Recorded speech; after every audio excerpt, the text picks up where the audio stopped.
Hello, and welcome to another meeting of the Geek Cabal, Cabal Whisperings. We were wrong on the last podcast episode. Last one was 18. This is episode 19, and we did get one in before the end of the year. Today's date is the 29th of December, 2023. So, trying to get one last hurrah in before kicking the new year, even though this will come out probably in the new year. Yeah, this will probably come out New Year's Day. So let us know if we made it through New Year's. I would like to know. I don't know yet.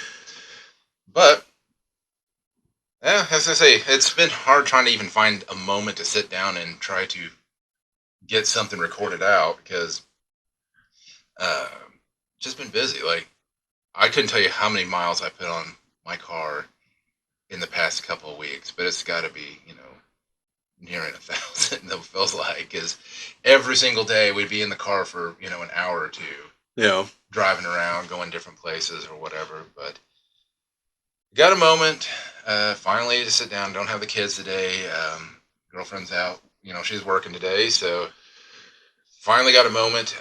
Luckily the camera can't pick up the Christmas explosion that's happened around us here. This will be addressed at some point too, so. Yeah, so, as far as channel news, there hasn't been any videos being recorded, at least not on my end. No, nothing recorded, but last time we were able to record a lot of videos, so that's what's been releasing, mainly the BattleTech book reviews for these short stories that are in the box sets. Those are all out now.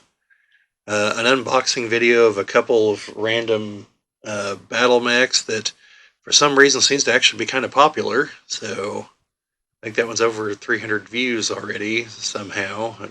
I don't know.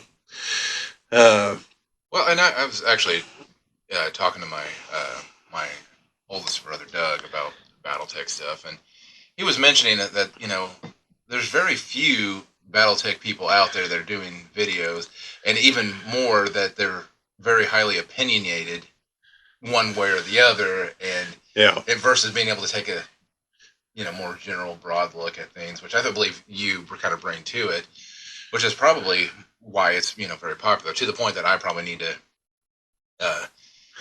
get in on that. Maybe I need to pull in the video game angle and start playing some of the BattleTech games. I've played all the way through Mech Warrior. Haven't played through Mech Warrior 2 though, or Mech Assault. Sorry, Mech Assault. I've played through Mech Assault 1, but not the second one yet. Yeah, I've played through both of those. The older, like Mech Warrior 2, 3, and 4 I played through. And those are on Super Nintendo, aren't they? 2 might be, but I've played them on the computer PC, because on there the mechs are completely customizable, like they would be in the tabletop game.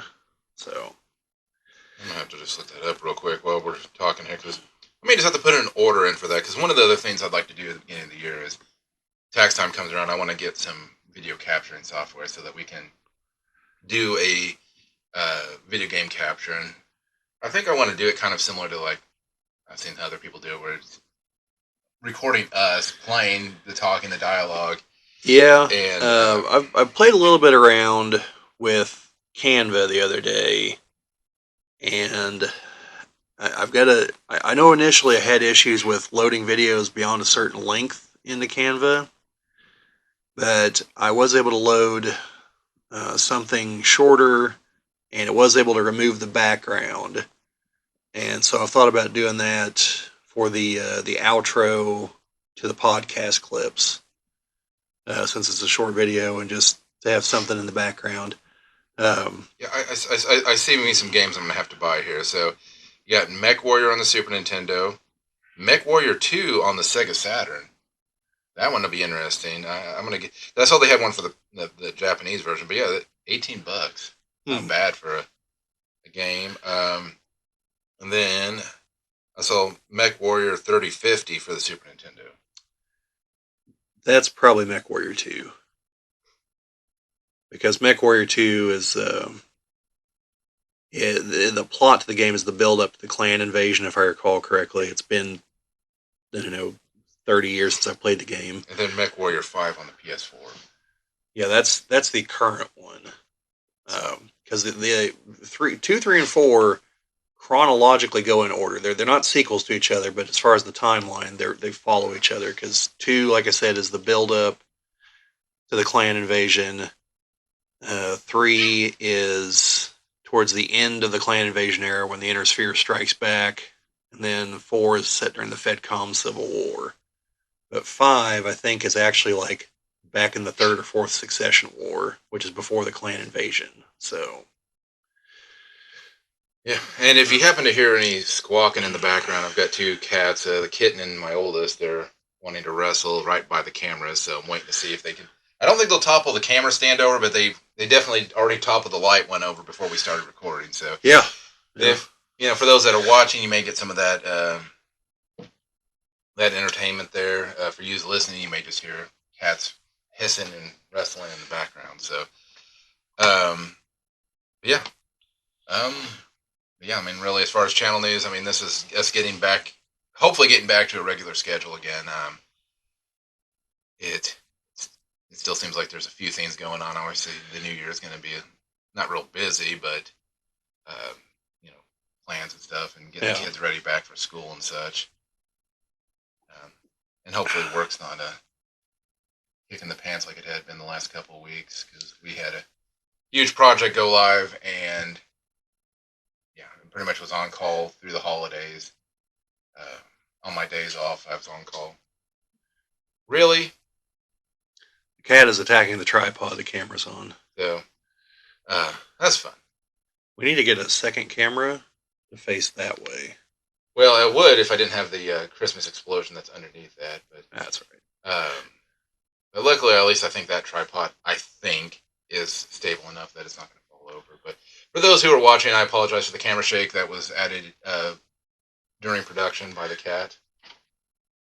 So, yeah, I would lock the cat up, but as soon as we tried to do that one time, Grant did it.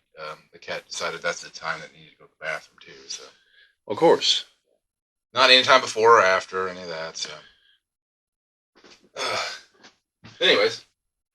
So yeah, I don't think we got a whole lot else in channel news as far as what has come before, but I know hopefully we're going to have time here. I have finished another BattleTech book, and another BattleTech author commented on one of our videos, and I wonder if the 2 authors know each other. I'm assuming that they do, so could ask, I suppose. Give me just a moment, and I can tell you who it was, because I hate to be like, oh, so an author commented. Well, who is it? Well, I don't know. Some guy.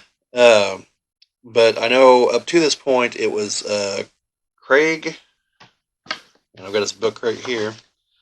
Craig A. Reed Jr. commented on the Elements of Treason, Duty, and then I've already finished Elements of Treason, Opportunity, and hopefully I'll be recording a thing for that here. And I shot him a few questions because I want to make sure I got something right. Then, make sure this doesn't play here, the audio. Put the guy's name right here. Oh, it did. Anyway, it's the gentleman who wrote Chaos Theory, and it is. So he's got a weird screen name. Well, I thought his screen name was his real name.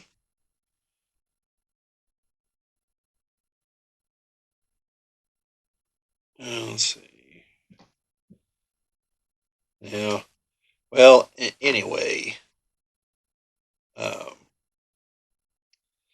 I'll work on getting his name here. But anyway, they both chose to comment, and I'd like to thank them for commenting and for following up on other questions that I had. And any other BattleTech authors want to comment, feel free. And if you guys want to talk to them, check out the comment section on those too. And I have to apologize. I'm trying to search and talk here at the same time. That's something that I don't think I do very efficiently either. I have to be quiet, concentrate, think, look. Brian Young. Sorry. I couldn't zoom in on the thumbnail and had an odd screen name, and had to finally just search for it. But anyway, thank you to Brian Young and Craig A. Reed Jr. for commenting. And, anyone else wants to comment, feel free. I have gotten a few other comments of where I'd mentioned something and someone would kind of fill in the gaps on what I mentioned. So I do appreciate those comments. I know that the way I write most of my response, I don't mean it to, but it's going to sound like, hey, shut up, I don't need that. I don't mean it to sound that way, but I just know that's my writing style. That's why I don't respond to some of those comments sometimes, because I don't want to project that. Because I actually do appreciate, you know, uh, like the comment on the Chaos Theory novel was about how the Jade Falcons are essentially at this particular moment in the storyline are fractured into a few sub factions. And yes, that is very true. And I don't know what in particular spawned the comment because I don't think I mentioned anything like that in the video, but I do appreciate the comments.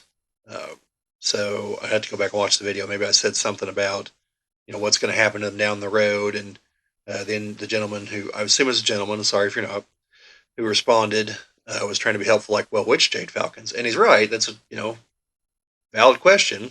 We'll have to see which ones. Uh, but that particular topic are going to go into a lot more once I get to the actual source books, because I'm trying to read through them so I can cover those too and not just the novels.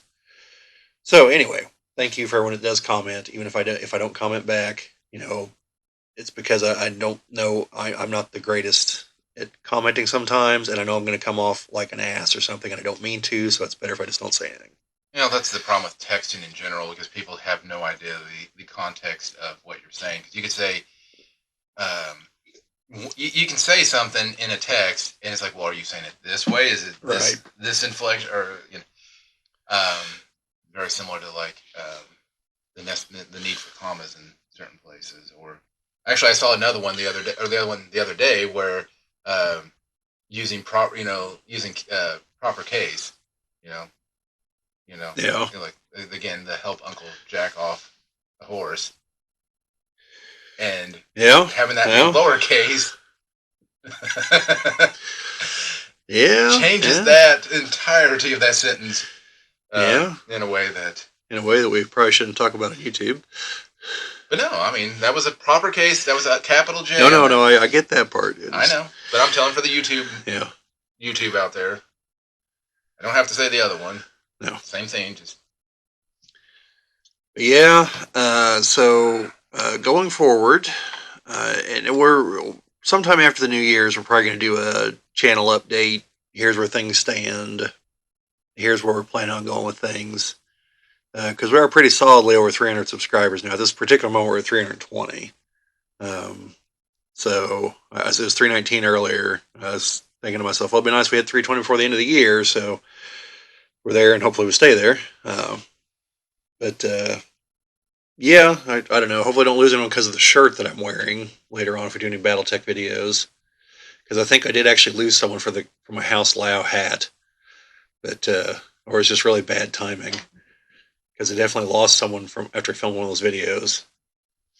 But for those of you who are only listening to this and can't see, it's a House Loud shirt. But yeah, we've got that. And the podcasts, I do want to add another segment that's not going to be constant. It's going to be sporadic, but I do want to throw it in there and not just be under miscellaneous.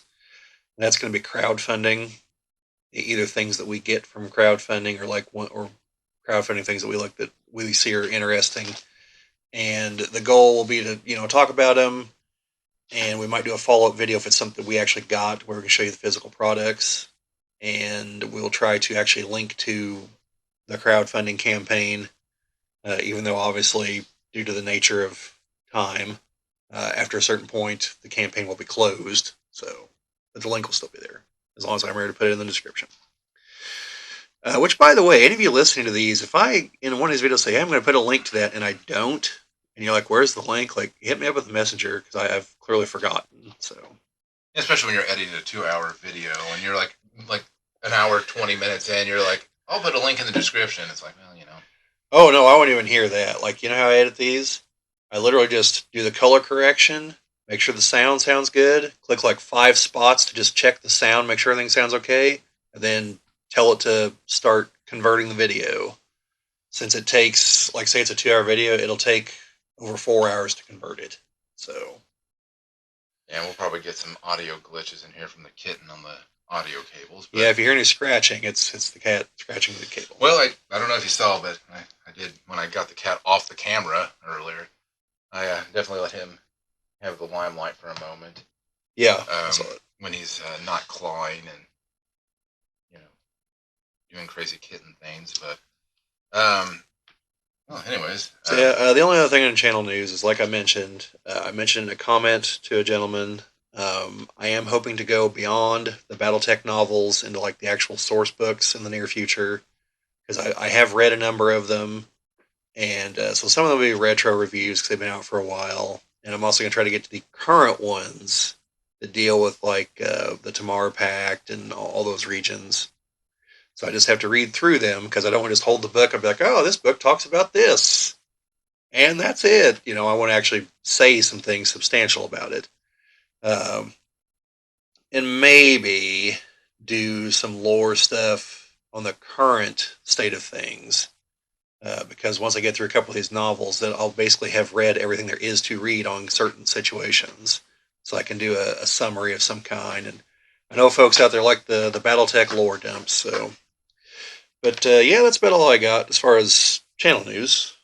Jim, you got anything uh, else? nope. I think when we get into some of the different sections, there, you know, I'm going to talk about some of the stuff that I picked up over Christmas and some of the things that hopefully I'll be able to do this coming year.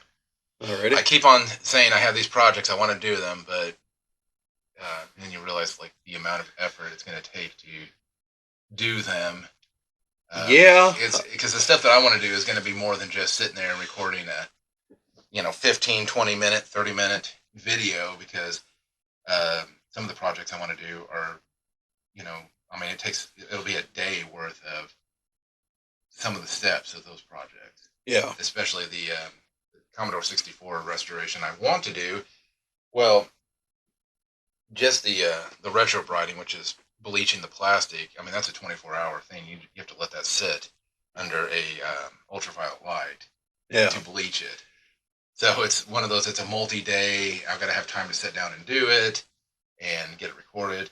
Um, there's a couple other projects that I want to get done this year, and one of them is modding one of my two Sega Saturns because I got one that doesn't work, Yeah. and I want to mod it so that I can use it. Yeah. I know. Not nearly as big as those projects, but 2 days ago, I finally took all my BattleTech box sets and actually took everything out of them to put all the miniatures in one place and all the booklets in one place and get rid of like the excess like 6 boxes that I don't need. Uh, I did hang on to some of them because like the beginner box is already on the second artwork for it, and a third cover is coming out next year. So those might have some kind of value down the road. So I held on to the boxes. Uh, but other than that, I just, like I said, I took all the mechs out. I definitely have the books I've been reviewing recently. I have a bunch of extras. Those are probably going up on eBay soon. Then, because I don't need multiple copies of the same book. And I found out I have a whole lot of maps, like lots and lots. So I might bundle some of those and put them up on eBay too, because I don't really know how many I need, especially since I've got that gigantic map.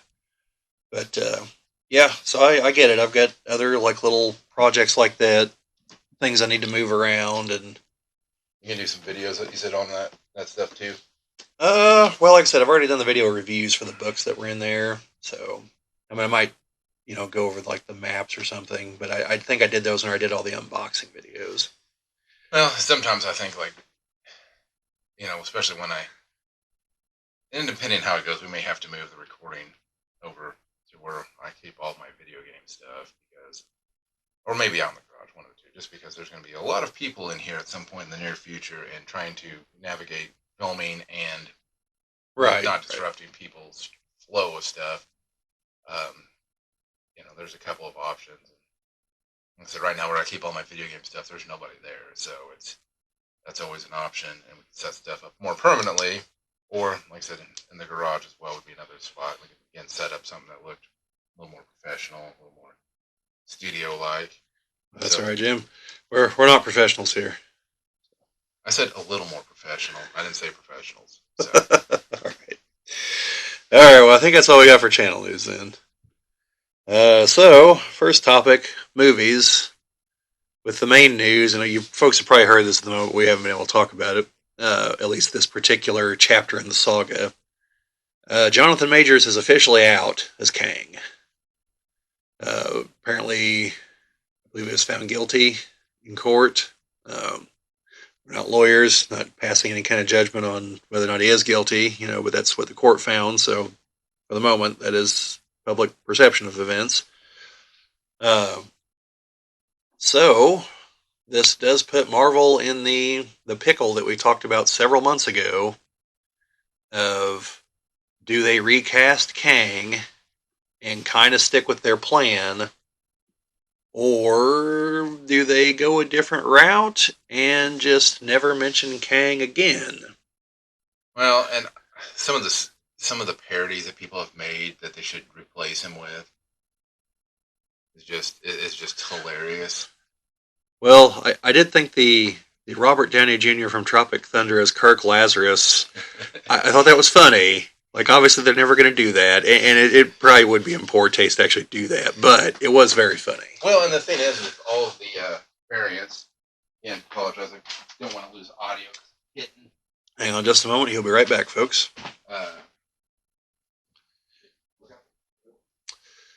Yeah, we have constant cat attack action going on here. Well, I just want to make sure that he doesn't. Well, he's biting on the mic cables, and I don't want the audio to go crap because of that. Like, for the most part, I don't mind the kitten because, again, people probably see him and go, "Oh, he's cute." He is, but he's also a kitten and wants to tear up the mic stuff. But anyways, no, because another one I seen was them replacing him with Will Smith. I mean, that's an option. Um, I personally would love to see him replace him with Terrence Howard just to. Oh yeah, I saw that one too. And people are like, yeah, I mean, or they could just get Brolin to play yet another MCU character or Marvel character. There you go. But the whole thing with the time variance and all of that. Seriously, kitten, what is with the mic cables that are just so interesting? Yeah, the cat is the only thing it wants to attack is the microphone cables. So, well, while Jim's gone, I'm going to attempt to finish what I believe was his thought. There was that since you're dealing with a character that exists across several timelines, and we, I believe, have already seen different versions of the same character in different timelines. I have to think that through because I know in some of them they're all played by the same person, some of them they're not. But yeah, you could just say that, well, that version of Kang is gone because it's been defeated twice. And then just have the other actor be some other version because that's the whole deal is like it's a bunch of different versions of Kang.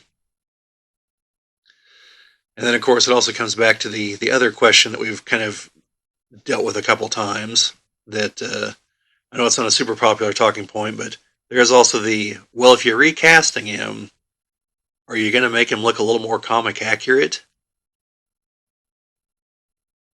And like, that of course opens a whole other set of problems because then you're going to have folks that are like, oh, you're whitewashing Kang. It's like, no, he was not right the first time as far as comic accuracy. And so there's no good way to do it for Disney because if they do that, there will be a vocal segment of the fan base who gets upset. I would argue that that segment is tiny and is probably not going to pay for the movie to begin with. I've got the feeling that those are mostly folks that like to say all the high C's, if you know what I mean. But which is a problem that Marvel in general has in these and their comics. They're listening to people who don't buy their products and who will not buy their products. Like that's if you have your choices of fan bases and customers to go after, the customer who will never buy your product shouldn't even be on the list. And if it is on the list, it's in dead last. Yeah. But for some reason, that's who they're pursuing. Like, they're literally pursuing a market that doesn't exist and will never exist. These people don't even believe in capitalism. Like, it's stupid. Well, okay. So I was listening to uh, Jason Momoa talking about Aquaman 2, and he was talking about when he originally got called for, casting for for DC, and he's like, "Well, I know a character I'm perfectly good, perfect for." He's like, "Yeah, it's a villain, but I'm okay with that." Lobo. Oh, yeah, I could actually see that. I mean, and I was just there going, "Damn, he would be like the perfect casting for Lobo." And then they're like, "We're gonna cast you as Aquaman." He's like, "What?" But they kind of actually went into it. They're like, "Well, the Samoan side of things are like." Yeah, I mean, in the movie, they set it up so it makes sense. Um, Not saying it makes perfect sense, but I mean, it makes more sense than what they did for Namor. Yeah, yeah. But you know, But yeah, and I'm sure if they do, if they don't try to correct towards the comic version, which I don't expect them to, I'm sure there are plenty of decent other actors that could step in. Terrence Howard. Terrence Howard. But no, I think though it's terrible how it came about, but this might actually work in Marvel's favor because I've said before, Kang is a very boring character. Like, he's not charismatic, he's not compelling. He's some bored asshole from the future who wants to come fight people because he's a bored asshole. Like, that's it. That's the beginning and end of Kang's character. Yeah, you went all in with the probably one of the Thanos, and you're like, oh well, awesome, Yeah, and then you go, yeah. Thanos had character. If they explored it more, Ultron has character, and Loki clearly has character. There are villains that have character. There are villains that don't. And Kang's one of the ones that doesn't. Kang is more of a, oh, it's that guy from the future, like, who could screw us all by going even farther back in time and just killing us as kids, but for some reason he doesn't. So how do we defeat him without pushing him to that? Like Kang's a different kind of threat. And it's usually more of a, oh, we have to stop Kang, and the story is about how do we stop Kang, not Kang as a character. Similar to how a lot of stories involving Apocalypse, as far as the X-Men, Apocalypse may as well be a plot device. Like, he's never given. Well, I'm going to say never. More recently, he has been. He's usually not given a lot of character. It's all just okay. Survival of the fittest. Kill the flat scans. May the strongest mutants survive. That's the beginning and end of his character in several story arcs. Like, he's just not compelling a lot of times. But more recently, he's been given a lot more backstory and depth, and I'm glad they have fleshed him out. And Kang, they could do that. They could take the movie's opportunity to do that, but the way they were going, I'm pretty sure they weren't going to. So this might be the blessing in disguise to be like, let's just replace him as a villain. Let's not replace the actor. Like, let's just put someone else in there. He'll go with the High Evolutionary. He was a compelling villain. He was interesting. He's also an asshole, but he was interesting. Did some unexpected things. Like whenever Quill confronted him about everything, he's like, "Oh, it was perfect society wouldn't do this." You're expecting him to say something about it. He's like, "Yeah, you're right." Quill's like, "Wait, what?" Like, that's an interesting character. And he's chasing perfection, which you can't ever achieve, and just goes to ludicrous extremes. Plus, I thought the actor put a lot more emotion into things. So yeah, I would be all for Marvel just being like, let's just use the High Evolutionary next. He's a cosmic level threat. Let's just do that. well, they could do that. They could do Nihilus. They could do a lead up to Galactus at some point. Yeah, I mean, you've got those options. I think they still intend on doing the Secret Wars, which means they're probably just going to switch to Doom.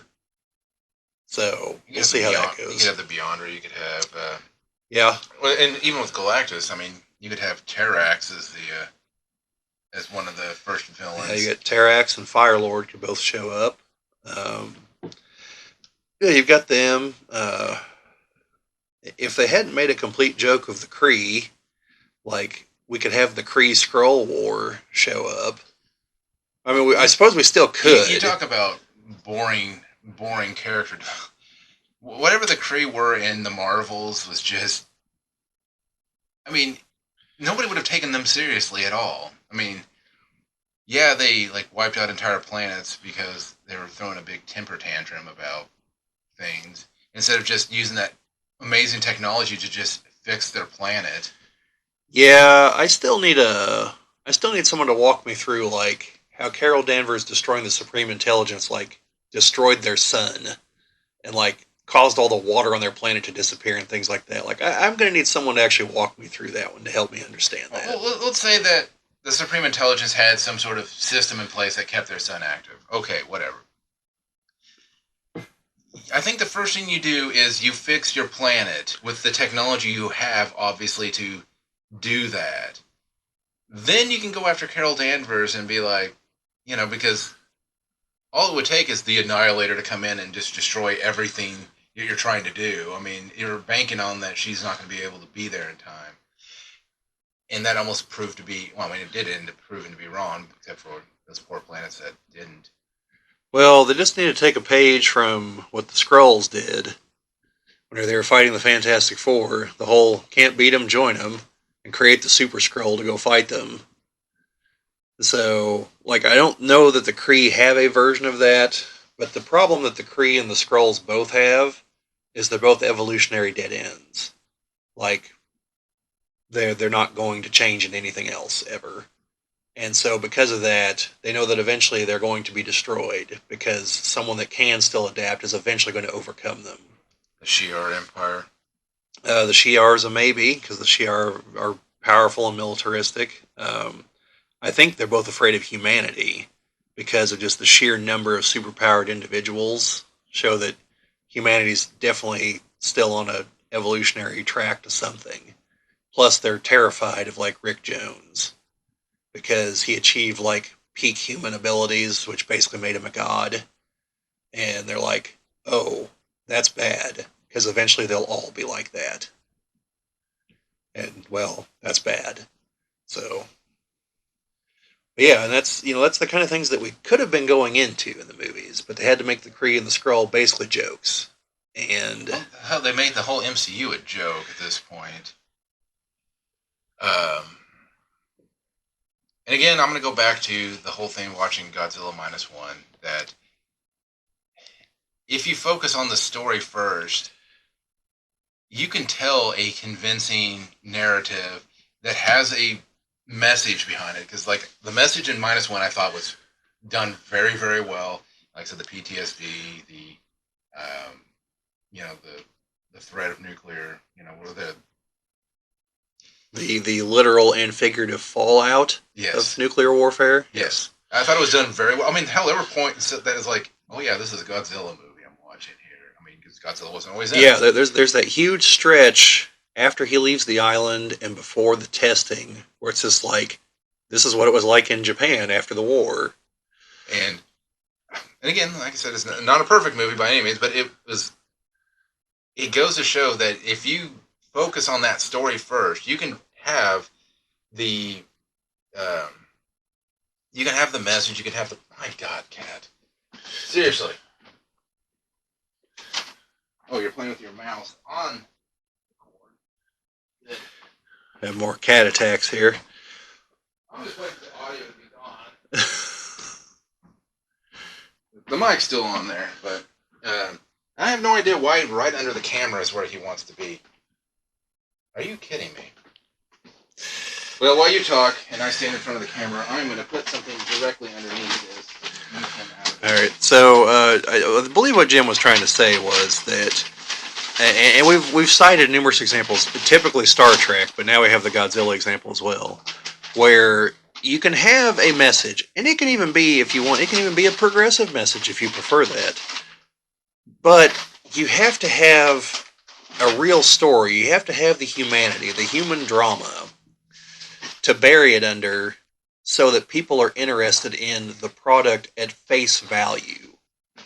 And then some people will enjoy it for the deeper meaning. But for it to be successful and get out there, it has to have that face value. Again, like Star Trek. Now, we watch Star Trek, and there's some episodes that are super blatant, like the one with the two guys that have one half their face is white, one half is black, and the other one the colors are reversed. It's a very blatant, like, hey, racism is stupid and bad.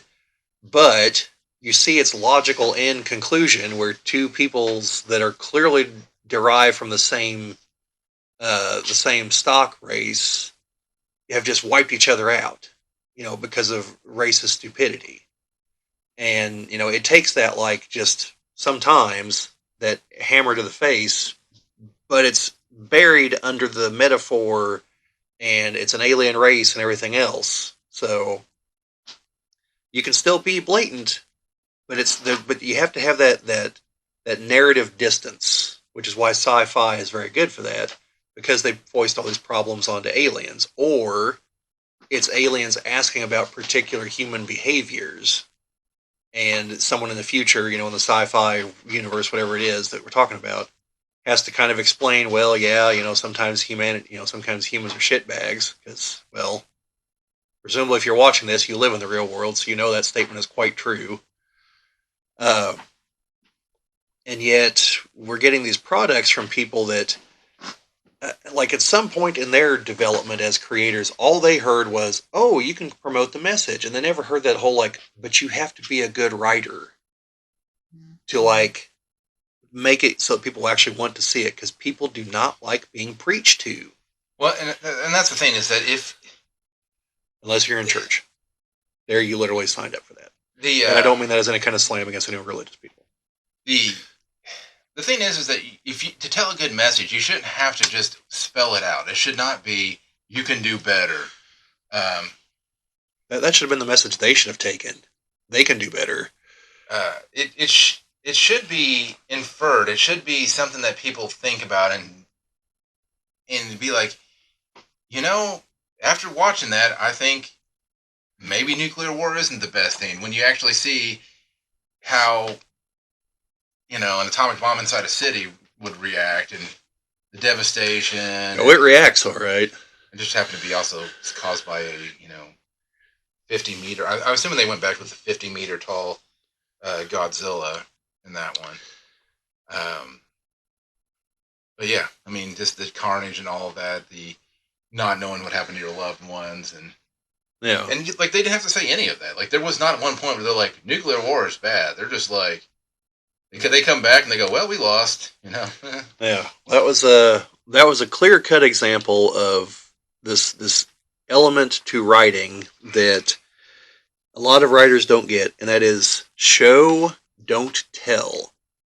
Don't tell us a character's awesome. Show us they're awesome. Don't tell us nuclear war is bad. Show us that it's bad. You know. But yeah, to Jim's larger point, like right now, I'm rewatching Deep Space Nine, Star Trek Deep Space Nine, and I'm most of the way through season 2, and like this show is tackling all kinds of subjects that have to deal with, like, one species invading another, dominating them for quite a while, committing genocide.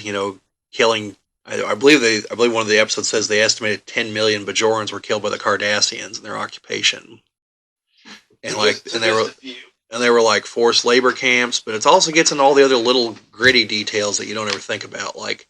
There were collaborators. Some of the Bajorans intentionally worked for the Cardassians for self-enrichment, selling out their own people. There were some of the Cardassians took Bajoran wives. Some of them actually cared for them, but for the most part, I'm sure that wasn't that way. And so they had children. So they have half Bajoran children. They left a bunch of their own children behind whenever they pulled out. And so the Bajorans, being not completely psychopathic, were like, well, they're just kids. We can't blame them for being Cardassians, and they raised them. But they're being raised by people that hate Cardassians, and that bleeds through. You had those. You have. Well, I would say you have the dynamic between Garrick and Gul Dukat, which is just people that you would think are theoretically on the same side, but it's clear they're not. Well, that and their story arcs together, like I mean, and you got Kira, who by the end of season 1 is confronted with that the guy who was just a clerk at the mining camp, and he hates himself for not standing up to what the other Cardassians were doing, and would sit there and basically just like huddle in a corner at night, trying not to listen to the screams of the prisoners being killed, and so he gets facial reconstructive surgery to look like the guy that was running the camp, so they can put him on trial, so he can publicly like apologize for the Cardassians. And then he just gets randomly killed by some Bajoran at the end, and Kira's the one that has to point out to the Bajoran, like, no, you can't blame all the Cardassians for what some of them did. And it just, just all the messy things that come along with that. And at the end of the day that this is really an allegory for World War II and the Germans, but it's cloaked behind these fictional races, and so it's there. But it's hidden behind that. So if you really truly want to, you can be like, well, it's just the Bajorans and the Cardassians. But it's an excellent show, by the way. If you haven't ever watched it, we'll talk a little bit more about it when we get to streaming. But Yeah, I mean, it had the least amount of like flexibility to work with because they're stuck on a station versus the Next Generation or Voyager, which is like, oh well, the continuity didn't really matter because they're just like, oh, this week we're in this sector and there's these people and yeah, you very rarely had anything come back, and when you did, though, it was kind of bizarre the things they did bring back, like how they wrote off Tasha Yar because she was like, the show's not going anywhere. I'm going to go for my film career. And then they bring her back for one episode where it's the alternate timeline, but they set everything up to then bring her back as her half Romulan daughter in the present day. you just look exactly like her, Yeah. just with Romulan haircut and Romulan ears. Yes. Yeah, just the weirdo things like that.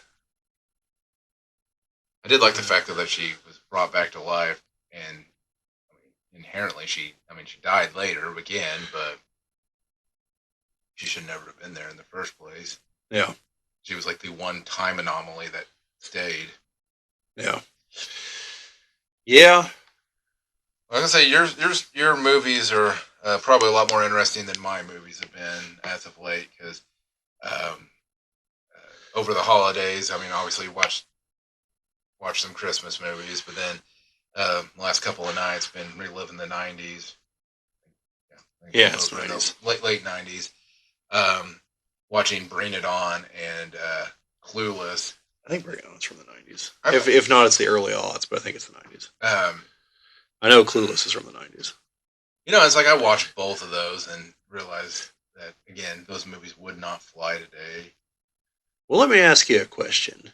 Did you ever watch Mean Girls? Yeah. Is the one that's like about to come out literally just like a remake, or what's the story there? I didn't even know there was one coming out. There is, and like it seems like, as near as I can tell, like the high school aged girls are basically going through the same like cycle, but it still has like Tim Meadows and Tina Fey. So I don't know if this is like 20 years later, just repeating the cycle, or what's the story is. If any of you out there know, let us know in the comments. But no, so in both those movies, like say in Bring It On, there's the one cheerlifter that's bisexual, obviously. But yet they didn't really focus on him. Like they gave him a couple of things where he's like checking out some dude and all of that, and then he just kind of moved on. And then same thing in Clueless. There's a guy that Christian that Cher went on a date with that she thought she was going on a date with, but no, he just wanted to watch Fred Astaire movies.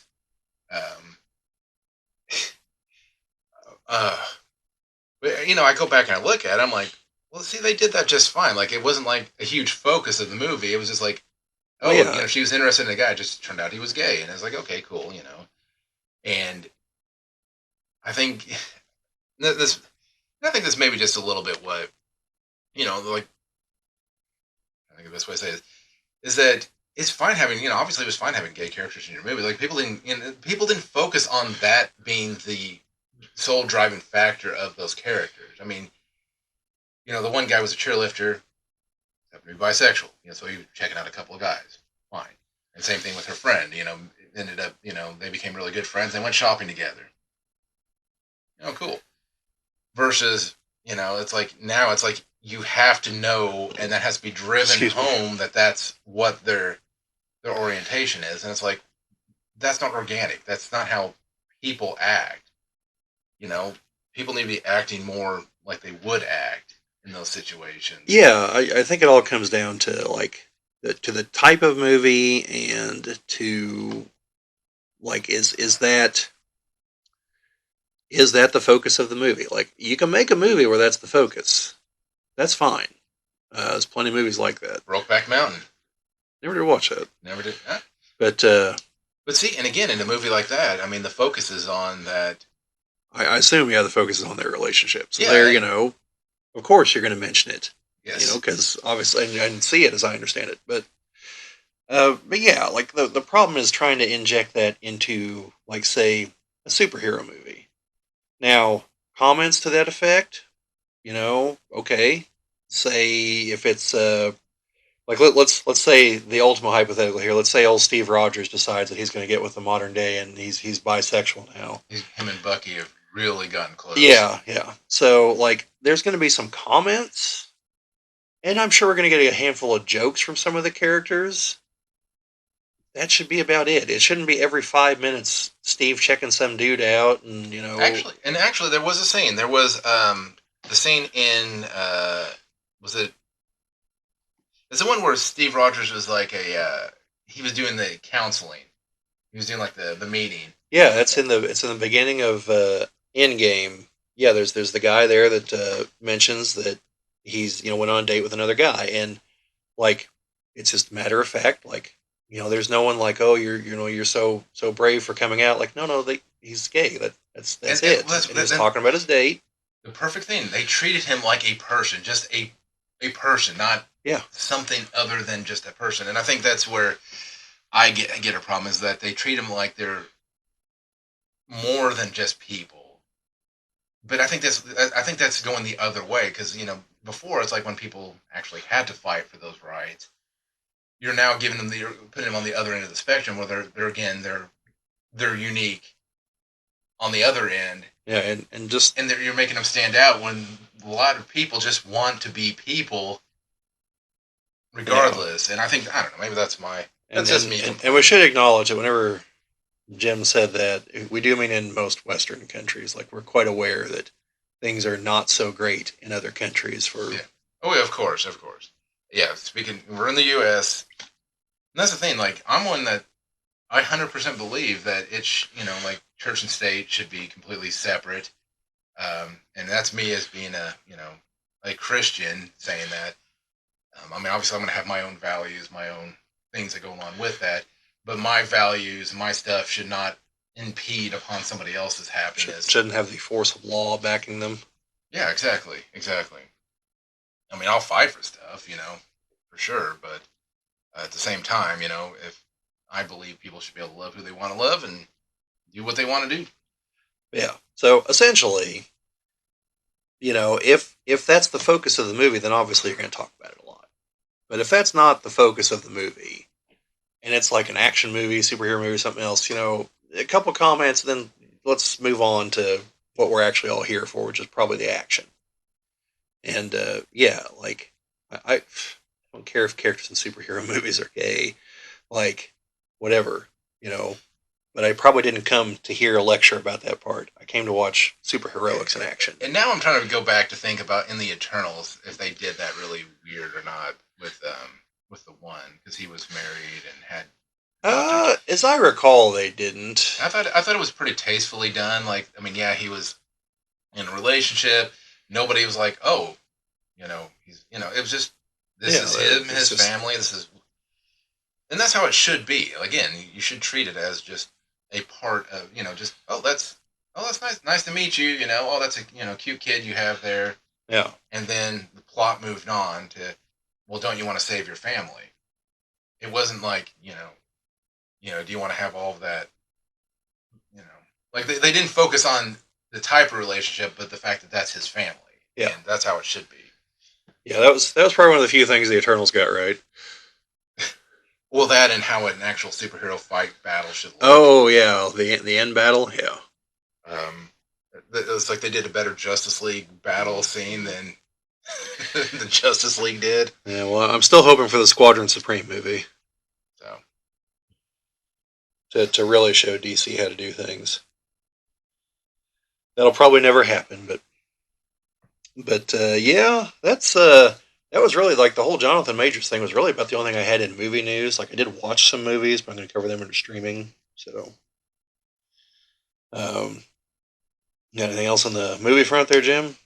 um, no, but I was gonna say for the younger crowd, if you haven't, it's probably worthwhile going to watch some of those movies from like the like from the '90s, mid '90s, to see where we're kind of coming from. Where um, like those scenes were sprinkled throughout, but it wasn't like the focal point of that, and Yeah. the way that people treated everybody else. I mean, like there, honestly, I don't even remember growing up there being that much divide amongst people, and Now, it's entirely possible since we live in the middle of nowhere in a small town that we lived sheltered lives on that front. But because, I don't know, we live in the kind of place that, at least according to movies, I would expect like rampant racism and sexism. And maybe I just completely missed it, but I don't see it here. well, You know? I don't even think the movies really I saw it too much in there. I mean, it wasn't. I mean, obviously there were some movies that were obviously completely meant to be that way. The you get in the kitchen, blah blah blah. Kind of movies. Um, But notably, people that say those things are generally not depicted as the good guy. no, Like it's pretty obvious that no, that's supposed to be deplorable behavior. You no. know? Then when I remember seeing the first Deadpool movie where he made sure if he the scene that comes up in mind is where they were going through like they're trying different things in the bedroom. Yeah, got to International Women's Month, I believe is the one. Okay, no. My turn. Yeah. um, but anyways, I said, Yeah. I was gonna say the only other thing I was gonna say under movies is I'm still if it's still playing, I do plan on trying to get to a theater to watch Die Hard because I've thought back through it. The first one's the only one I haven't seen in a theater, and I might have actually watched that one in a theater too because even though I was born in 1981, like my parents were quite liberal as far as what they let me watch. Like we live in a small town here. We at the time had a video store, which for those of you watching this have no idea what that is. That was this magical place that had a whole bunch of videotapes that you would go and rent on VHS, and then eventually DVD, and they would also have video games and other things. Well, Dad knew the guy that ran the place, and he basically told him, as long as it's not pornography, he doesn't care if I rent it. So, which is funny because some of the movies you probably still rented probably had enough in there. I think of Total Recall. hold on. I'll get to Total Recall in just a second. Uh, so there was only one movie I ever tried to rent that Roger said no, and that's because it was unrated, and he thought he might actually get into hot water on that. That was Evil Dead 2. And in hindsight, there's only one scene that's a potential issue, but yeah, no, Total Recall. I went to go watch that in the theaters with Mom and Dad. Yeah, that's the kind of parents they were. So yeah, went to go watch that. Uh, Well, I mean, I think about saw Terminator 2. I saw the Terminator when I was like 7. Um, well, I think of that like RoboCop. I mean, there's yeah, I watched RoboCop whenever like before I was 10. I didn't see it in the theater. I saw the second and third ones in the theater though. I mean, you got the one scene where they're snorting cocaine off the table, and Oh yeah, no, RoboCop's not at all kid friendly. Even though there was a cartoon at one point. But yeah, no, there's like they let me watch Predator. Now they wanted to see Predator 2 themselves before they let me watch it because the first one is quite violent, and so I didn't see it in the theater. Um, but no, I know I saw Die Hard 2 in a theater, and I saw the others afterwards. No, it's Alien Resurrection was the first of those I saw in a theater, but I'd already seen the other three years before. So yeah, I mean, they basically didn't care if I watched just like ultra violent things, just as long as there wasn't like a bunch of nudity going on. And even there, like, like we got to that scene in Total Recall, and I'm pretty sure Mom was like, "What the hell did you bring us to?" But yeah, let's just say that scene stuck in my mind basically forever. Hell, I still think Total Recall is probably one of the most violent movies I've ever seen. If you actually go through and look at the body count and just like the graphic level of gunplay in that movie. Only one that always gets me is where he's holding the one guy in the elevator. Richter? Yeah. Yeah, and then once he falls to his doom, See you at the party, party, Richter, and tosses his arms down. Oh man, yeah, Michael Ironside, he's a good villain. And and I just want to make sure I reiterate on the other stuff that um, that and when it comes to like when I talk about like stuff in movies, we talk about all this messages and stuff. I mean, just understand that like we have no disrespect for anybody, any whatever. It's all coming from that we want good stories to be told, good messages to be put out there. Messages that are Positive. positive. Well, not even positive. I mean, we want the messages. We want the message to be. The message should not be the entire point. Yeah, you tell a story, and the message is a part of that. It's not the message, and then the story feeds into it. No, yeah. It's you have the story, and the story has I mean, that's like good literature and all of that. I mean, that's like that's like the stuff that we used to read in school, and I hear people talking about the things being banned all the time, like To Kill a Mockingbird, 1984. That's some irony there for you on that one. Yes, well, the fact that they want to remake it and tell it in another point of view. Yeah, that's like a irony inception that's going to turn to like an irony black hole at some point. As the weight of it collapses in upon itself.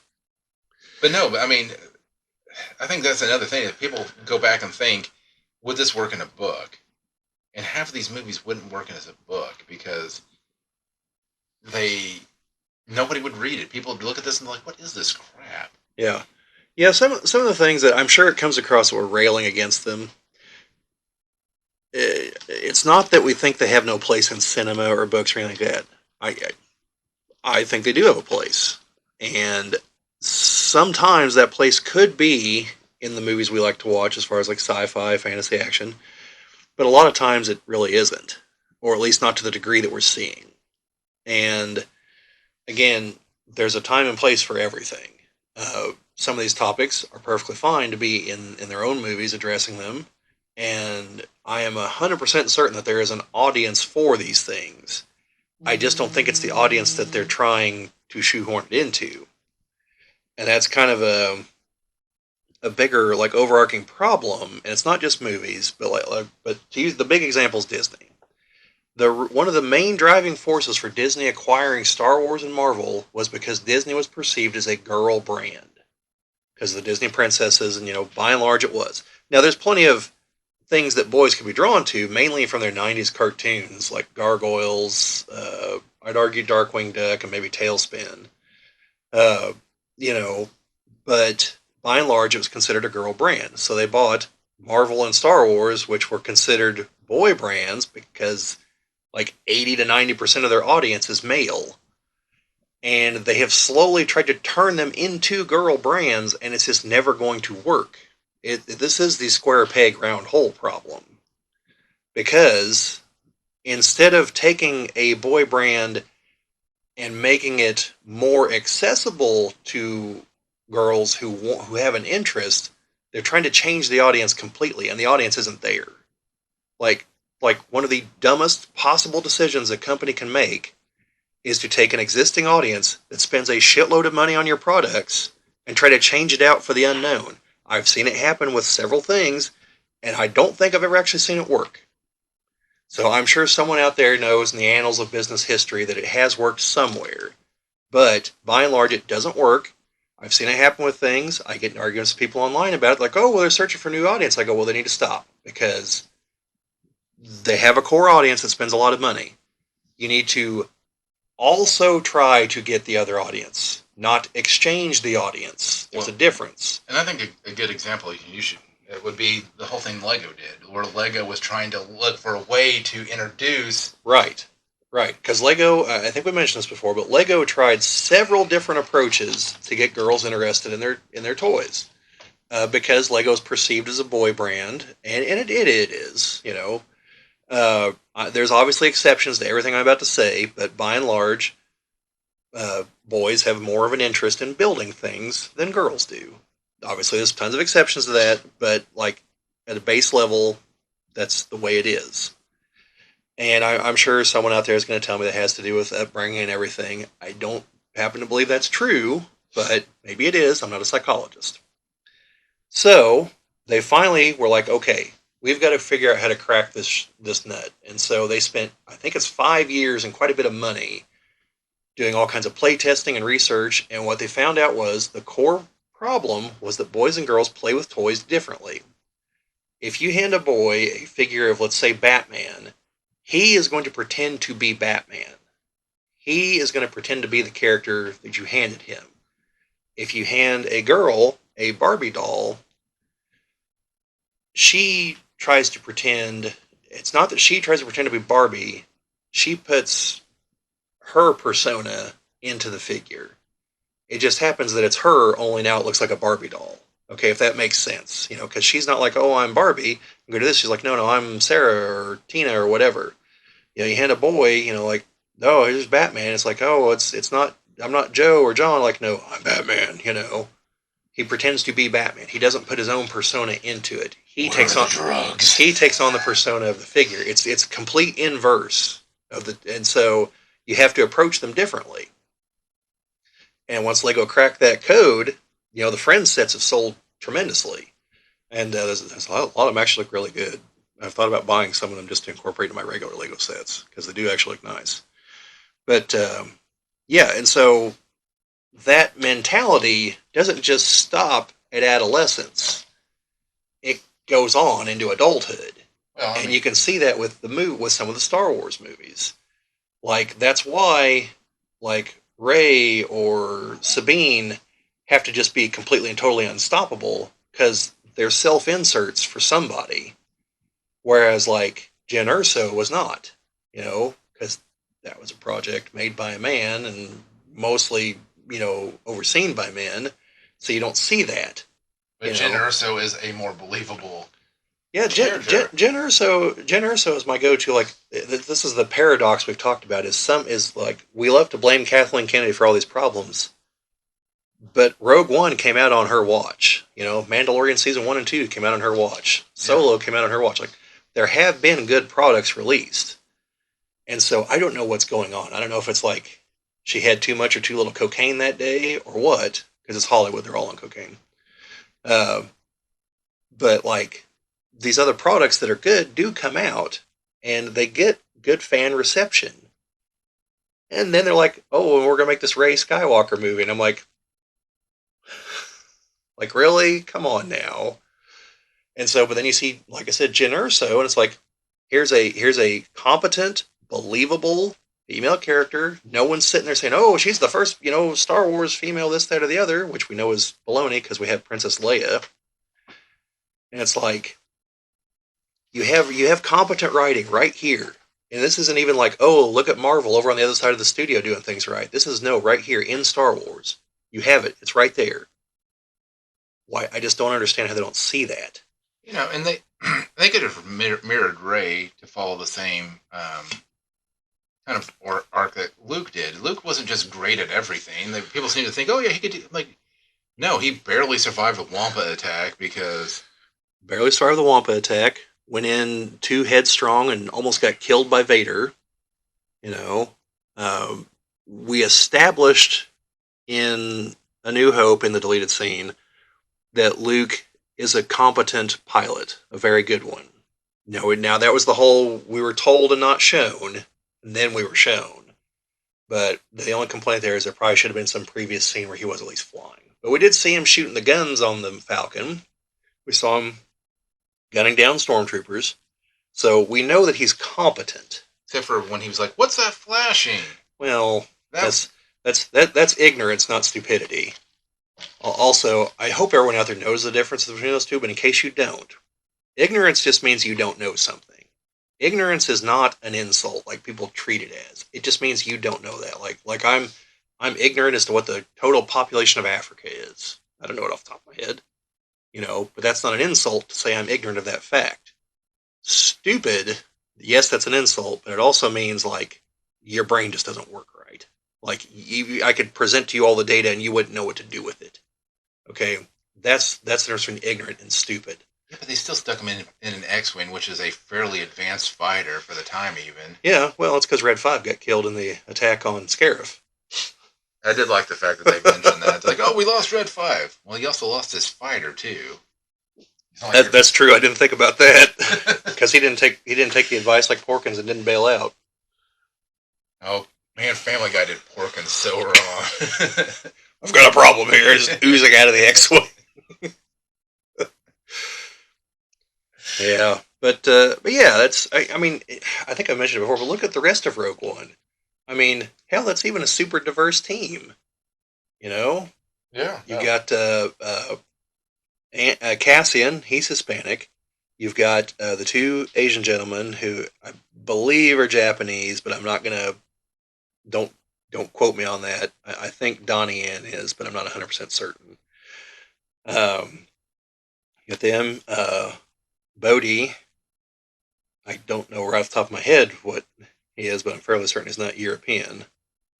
And then Jen Urso, you've got a woman there in co-command position. Yeah, Forrest Whitaker is. Yeah, Forrest Whitaker. Now the Rebel Alliance looked like the Rebel Alliance in A New Hope, where they looked an awful lot like the Empire in A New Hope. So yeah. But still, you had that, and you didn't have anyone from, as far as I recall, you didn't have anyone from Lucas or Disney Film being like, oh, look at this super awesome diverse crowd. It's like, no, they just presented the movie, and it worked, And I think that's the other big problem, is these people jump onto Twitter and crow about these things, and it's like, well, you're wrong. Like, this other thing exists. It's existed for 20 years. Like, who was it? Jennifer, what's her name? It's in the Hunger Games. Is it Jennifer Lawrence. Jennifer Lawrence. Said something about being like the first like big female action hero, and I think even Sigourney Weaver took to Twitter and is like, "Excuse me." This is like Sigourney Weaver's been a female action hero since 1979. Like, yeah, no. Yeah, speaking of Alien, I think in Alien 2, when they're showing like the crew details in the background, I believe the one woman on there was mentioned that she had transitioned from a male to a female. Yeah, I think I saw an article headline that, and it's Lambert is who you're talking about. I have to actually watch the movie and pause it and everything, but I'm assuming that I shouldn't assume this, but I'm going to assume someone didn't write an article and just I'll just make this up because no one can find out. But yeah, so like I said, folks, it's a matter of what works for the storyline. Some of these things just don't work for these storylines. Well, actually, I think I thought I said it pretty well. I think people should be people. They shouldn't be. People are not superhuman. They're not out of the realm of things that people. Even like with Rey, yeah, she can tap into the Force, but I mean, I guess according to everybody now, everybody can tap into the Force in some aspect. And if that's true, that means nobody should be really that special regardless. Well, and that's wrong. I mean, I believe. And this actually brought up a comment. Somebody had mentioned about midichlorians, saying it was the worst thing ever, whatever. And I said, my one comment I made on that post was that I think midichlorians should have been used as an indicator, not as that if you have a high midichlorian count, your sensitivity to the Force is usually greater, but it's not a direct correlation. Right. It should be treated, if you want to keep the idea, since they've never mentioned it ever again, but make it kind of workable, you should equate them to moths to a flame. Like, if you have the Force, they're drawn to you. And that's the only measurable thing, because the Force is inherently mystical. Yeah, no. And go with the whole, like, the Jedi just had to find some way to test for potential aptitude, and that's the best they could come up with, because it's inherently not a scientific process. And so there's flaws in it. Because the biggest problem is that you're saying that if that's the case, then midichlorians have to be in everything, like rocks, Yeah, and they're a living organism, and a rock is not living. You may have living things on the rock, but the rock itself is not living. right. So that's what I said. It should have been listed as an indicator. If they did it that way, I think then like all of that would have been fine. Because then you could have been like, oh well, the midichlorians are more drawn to Anakin than anybody else in history. Right. Well, yeah, because he's a divergence in the Force. He is literally conceived from the Force. Right. It makes sense. And I guess according to the books, he was um, derived because of some of the work that Plagueis was doing.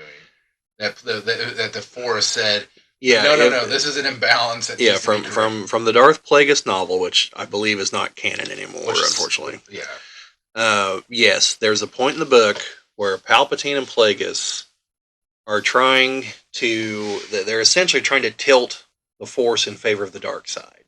They're performing some ritual that's going to do that. They've been like propagating. Okay, this is going to take just a moment, folks. We're going deep into EU stuff here. You have to understand that in the old EU, Palpatine is the final. Oh, I guess Vader technically is, but Palpatine is the final. Uh, he's the end point of the Darth Bane chain of Sith Lords.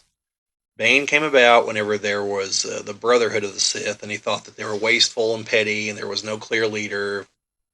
And he'd read up about Darth Revan, and was like, he had the right idea.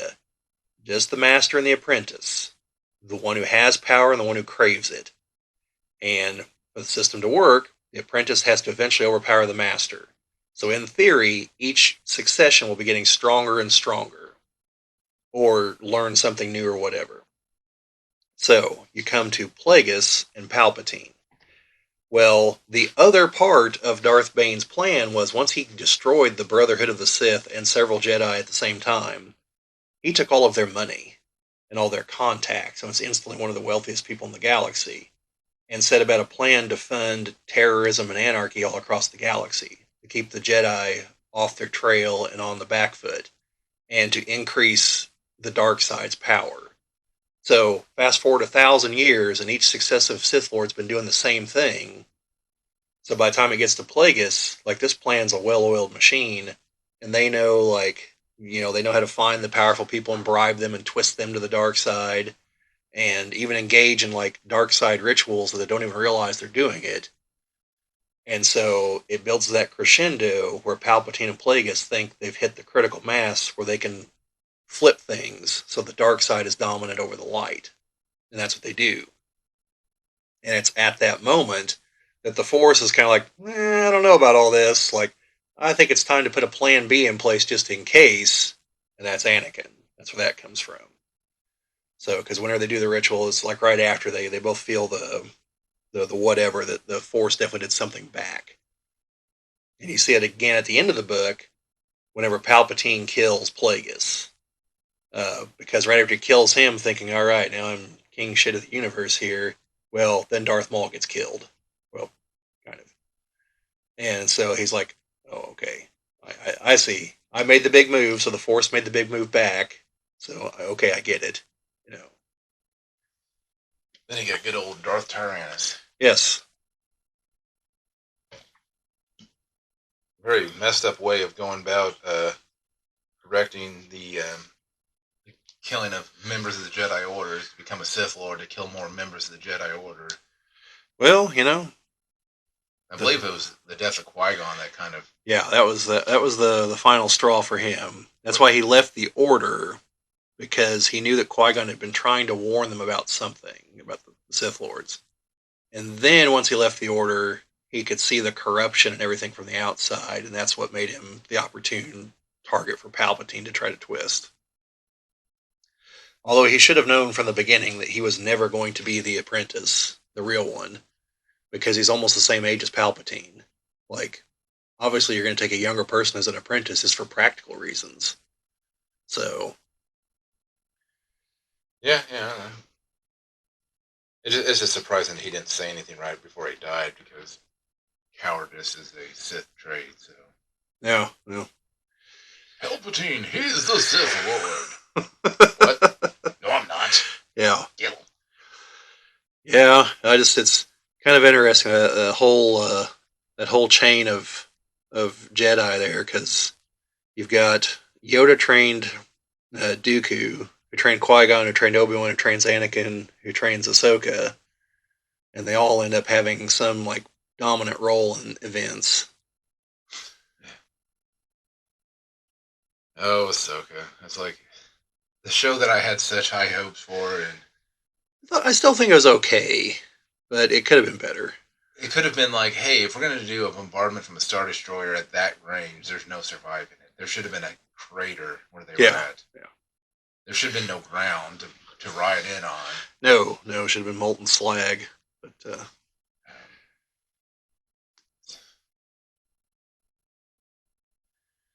Oh, geez. Same thing. Like, why even have to? Why send a battalion to even try to stop them? Just blow up the tower that they're in. yeah, I have seen some people comment, why didn't the Chimera just leave and dock in space with the ring? And other people pointed out that there's the chance the Chimera might not have been able to go to space without the ring because of the damage to the engines, like you mentioned. Yeah, It might have actually just been stuck there. Not right there because it could clearly move within the atmosphere, but like it might not have been able to achieve space flight without it. So but yeah, I mean, they could have just blown the tower up underneath. yeah, I mean they still could have just detached from the tower and just started bombing the crap out of it, but you know, oh well. Yeah, I mean, this is the problem, and this is something, and this is for most of the shows that are on Disney Plus, is that if they just, they have a team of writers, but then they need to have somebody, like I said, just get some people like us in there and just say, have you thought of this? Have you thought that this is not how that works? Or well, apparently I just need to get Sam Whitmer in there. yeah, no, I've seen him talk about a few different things. I like the effect on Cameo though. Like he can talk about Star Wars, but he says like I can't do any voice lines from Star Wars. He's like on his Cameo because I guess Lucas, Yeah, yeah, I guess Lucasfilm or whoever looks down upon him doing that. But he can talk about Star Wars. You just can't do it. right. Yeah. Thought about getting a cameo from him. Not a bad price. I think it's like in the $75 range for a cameo. Now, like how long of a? I don't know how long. I've never done that, so I think it'd be cool. Yeah, yeah. But anyways, we've rambled on about movies and not even talked about a movie really in general. I mean, I talked a little bit about CLueless and Bring It On and how I don't think those movies could get made nowadays. I think a lot of people will look at some of the references that they make and be like, "Oh, that's probably not real appropriate." But at the same time, I think people weren't so sensitive to everything Well, imaginable. yeah. Speaking of that, And don't get me wrong, there are certain topics like I would be kind of sensitive to. But at the same time, I'm not going to be so overly sensitive that someone makes a joke about it. I mean, I understand how humor is supposed to work. Humor is about the absurdity of the topic, not the context of said topic. That's like if people make a joke about World War II. I mean, World War II is a horrible, horrible thing. The joke is about the absurdity of yeah, the humor, not the context of it. yeah, I wish I could tell you who said it. I'm thinking Mel Brooks, but I don't. But the part of me says no, it's not him. But essentially, what they said was, humor is tragedy plus time. Like we can all sit here and make all kinds of jokes about what are probably horrific events in like the Roman Empire because 2,000 years ago. Like we know we're not going to offend anybody because they're all long since dead. So we can sit back and joke about it. But like you said, World War II, probably not. World War One, maybe. But at the same time, though, I mean, you have to understand it's the absurdity of the topic, not like if someone tells a really really dark joke, I don't laugh because I think, oh, that itself is funny. It's oh my god, I can't believe you just said that. It's funny. Yeah. And I think that's one of the difference between the two. And well, that's like Ricky Gervais is, right? yeah, I think he does he totes that line very well. Like, well, he I guess I think it's his new stand up. I think it's on Netflix. I haven't watched it yet. Um, it might be out. I don't remember if it's supposed to come out here in December, if it's going to be out in early January. But I guess at some point he talks about the Make a Wish Foundation, and he's talking about, he's like, yeah, I do videos for him. He's like, when they ask for him, like I don't just bust into the hospital and like, come here, Baldy, and start singing or something. And like it just keeps going from there. He's like, the first thing I'd say in all the videos is like, so you could have any wish. Why don't you wish to get better? And it's just like, damn, like that's funny, but like, wow. I mean, well, the one that always comes to mind is the headline that says John Cena gives a Make a Wish kid cancer, or grants a Make a Wish kid cancer or something, or with cancer or something. And then people are like, "Well, that's a terrible gift to give somebody." Yeah, Gives them, they're like, "No, he grants the wish for the kid that with cancer that has right. cancer." But the headline just made it sound like he gave the kid cancer. It's like, no, it's not funny, but it's the absurdity of the topic around it. So, Yeah, anyway, yeah. I think it's about all we got on movies. So since I keep forgetting to do this in the middle of the videos, this is a good point. If you folks like what you're listening to, don't forget to like, share, subscribe, comment, all that fun stuff. It's YouTube videos. You know how it works. So hopefully you'll indulge us on that. If not, it's free country. This one is anyway, supposedly. So I shouldn't say supposedly, it is freer than most, but let's just say that there's some asterisks in that. But yeah, so now my phone's ringing. So on to books, which this is going to be very short.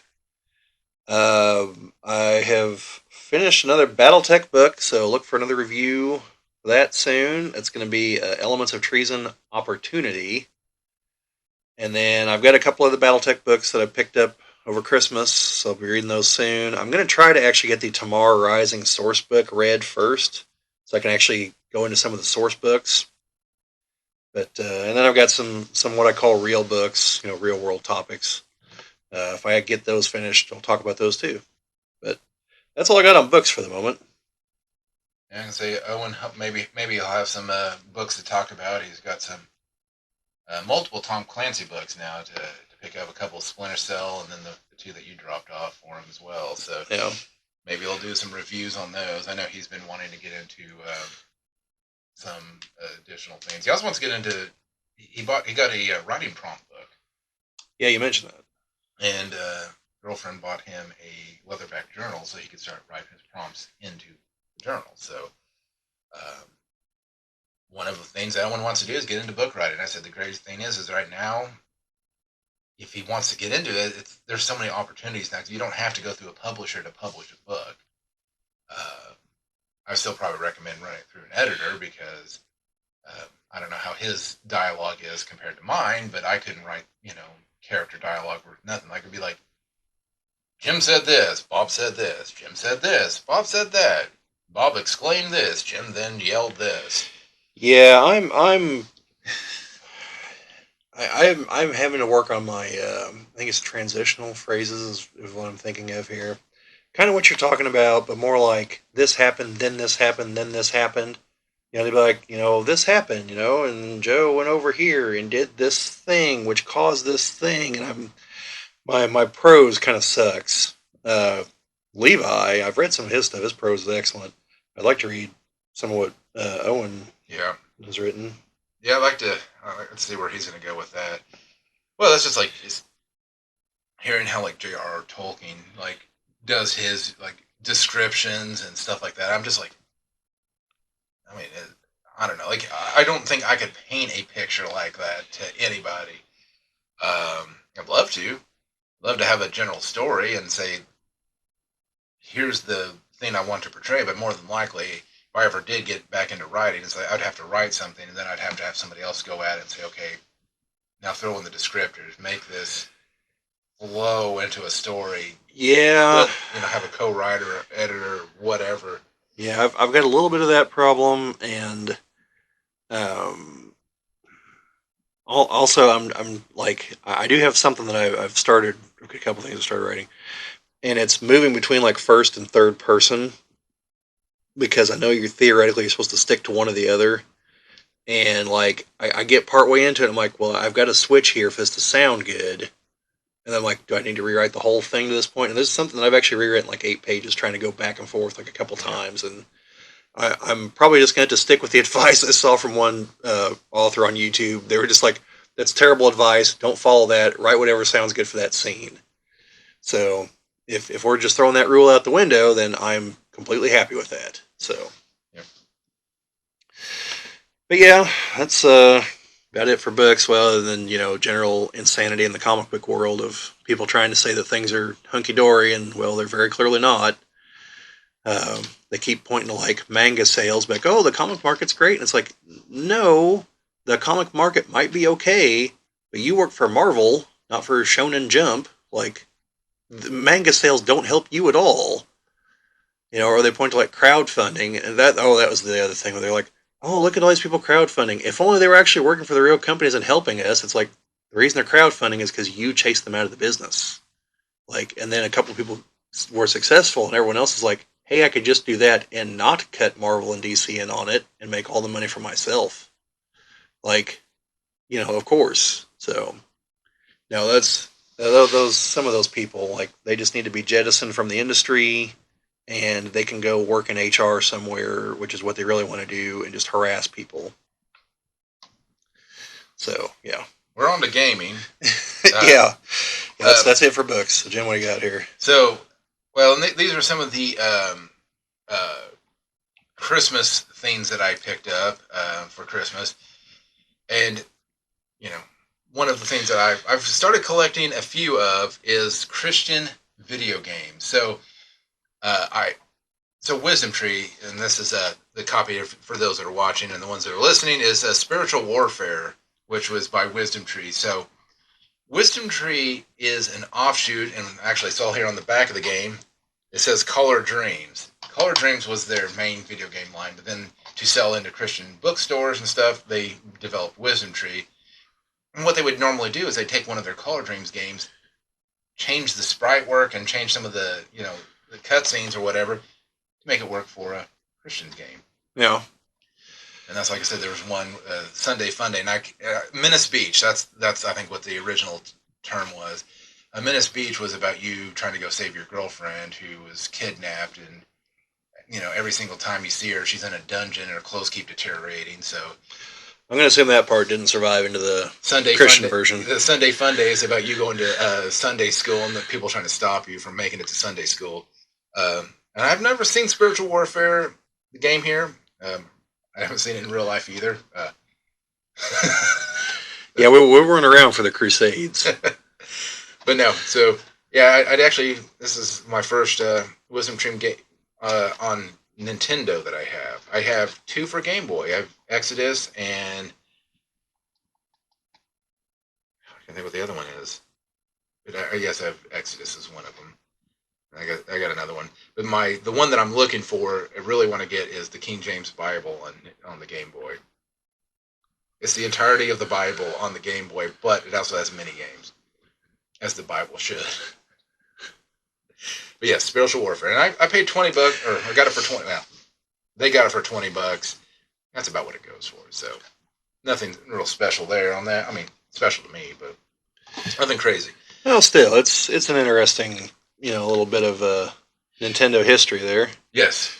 Well, the unlicensed games I love unlicensed games. Like, there's some of them that have like a dial on the back that, like, if it doesn't work on this setting, flip it to this other setting to get it to work, because it's trying to circumnavigate your lockout chip. The best one, though, was Super Noah's Ark 3D.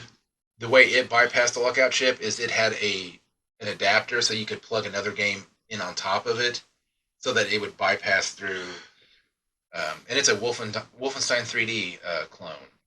They took the Wolfenstein 3D engine, and so what I've seen somebody do is they took Wolfenstein 3D and used it to run through Super Noah's Ark 3D so they could play the game on their Super Nintendo. Well, you mentioned the switch on the thing, and that reminds me of something. I think I sent you the article a couple weeks ago. It was the GameCube controller. The guy who designed it originally wanted a scrolling thing on it. I'm assuming it'd be like the scroll on a mouse, because they didn't have the technical specs. But his thinking was for menus in the games, so you could just, like, I'm assuming, use your thumb, to just scroll through, and it never made it in production. But it was one of those ideas he had, and was like, well, this will be great. And so it kind of ended off with like, I wonder what other ideas for the controllers have been presented but never went through. Well, then there's the ideas for controllers that went through that should never have been presented, aka the Nintendo 64 controller. Yeah. Which, again, if you have a Nintendo 64 and you hate that controller, the Hori controller, HORI controller, remedies that and makes it where you can actually use all the buttons in a two-handed I was waiting for you to be like, you can blame John Smith. He lives in Cincinnati, Ohio at this address. No.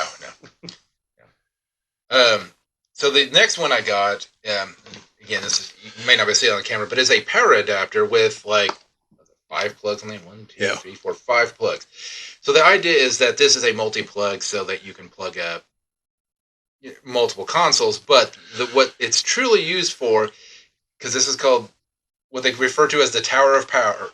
Yeah, Tower of Power, Tower of Power, I'm sure. Is the Sega Genesis 32X Sega CD combo. Takes 3 power adapters, each with its own brick. This was a problem that Sega had back in the day, that Sega actually made a specific power strip for it that had the plugs go a different way versus the way the normal power strips are. Well, I got this. This was actually, let's say, I ordered it for my parents to get me for Christmas, but I got it off Amazon for like $20. And it's just like a laptop plug with the adapters, and you can plug everything into the Sega Genesis 32X, Sega CD, all with one plug. It only takes up one tiny outlet versus having all this stuff. So yeah, it was like $20 off Amazon. So that was a hell of a deal, and I want to use my 32X as much as I can. 32X Sega CD combo as much as I can. But then this one here, the last thing I have is a electronics mat. So this has got little doors for screws, magnetic sections to also put screws in, numbering so that, like, say, if you're putting screws into certain things, what order you took them out, what order to put them back in. And so when you say electronics mat, you mean a mat to work on electronics components? Yes. Yeah, so you can solder on it. You can, pretty much just got, like I said, little compartments for different screws, magnetic sections, and different things. Yeah, like a soldering gun ain't going to burn through this or anything like that. So, but I got this because, again, one of my plans coming up, probably right after tax time, I'm going to get it, is I'm going to get a SD card reader for my non-working Sega Saturn, because the CD drive stopped spinning. Yeah. So I'm going to take the CD drive out. You can put a SD card in there, and I can pretty much load whatever games I want to on my Saturn. So I'll have a functioning Saturn, so I can play my legitimate Saturn games on, but then I'll also have the other one so that I can load whatever ROMs I want to on it and be able to play it on the original hardware, but not actually have to have the physical media. And it may even be what I use to play even the games that I own, because you don't want to mess those CDs up, because Sega CD and Sega Saturn are hard games to come by. Like, when I find them, they're usually no less than $20 or more. It's ridiculous. It's also why I haven't got the last 2 consoles that are on my list, because they're in like $400 range, just the consoles alone. What's that? Atari Jaguar or the Neo Geo. Now, I've seen where I can get a fake Neo Geo where it's got a faux Neo Geo or a Neo Geo. But hell, they're still like almost as much as the Neo Geo is. But it uses like USB and different things to play, but it supposedly can still play the cartridges and all that. It'd be like a knockoff purse costing the same as the actual brand. That's about what it is. The Neo Geo games are also just ridiculously expensive. I mean, those games, like, you can barely find any in the $30 or $40 range. Like, most of them are like in the $100 to $200 range. I don't know if I ever played a Neo Geo. Well, the Neo Geo also have like the cartridges that are like, I say, like 1.5 inches thick, and they're like 4 inches high by like 6 inches wide. The cartridges are just ginormous. Huh. But so I've got that. Eventually I want to be able to play some of these games and actually record our reactions playing like Spiritual Warfare and have the commentary on it. Probably will not. If I ever do get a copy of the King James Bible, I probably will not do a review on that, just because it's literally just reading the Bible with a couple of Bible games. So, I should set that up on my computer and play through Crusader Kings 2. there's been some YouTube videos we watched that were these games on Steam called John Christian, and he's like got the power of God, and like some of the stuff that he would do to like help people is you have to pray for them and hear them spiritually. But yes, some good stuff. Sounds like it. So as far as gaming, that's really all that I have at the moment. All right. I didn't get any. Well, I'm pretty sure I'm going to be getting a game as a late present from Christmas, but I don't have it yet. The dice that I ordered for Sarah, who you folks, if you're watching the videos, you've hopefully seen her here on the channel before. Ordered some dice for her like 2 years ago off Kickstarter, and yeah, still haven't received them. When I do, they look really awesome because the company was there at Gen Con, not last year, but the year before. Not this year, but the year before. And they had the production samples. They look really nice. And I paid quite a bit for them. So hopefully those will be here in time for her birthday now in September of 2024. It'll be the third birthday they should have been here for at this point. So, yeah.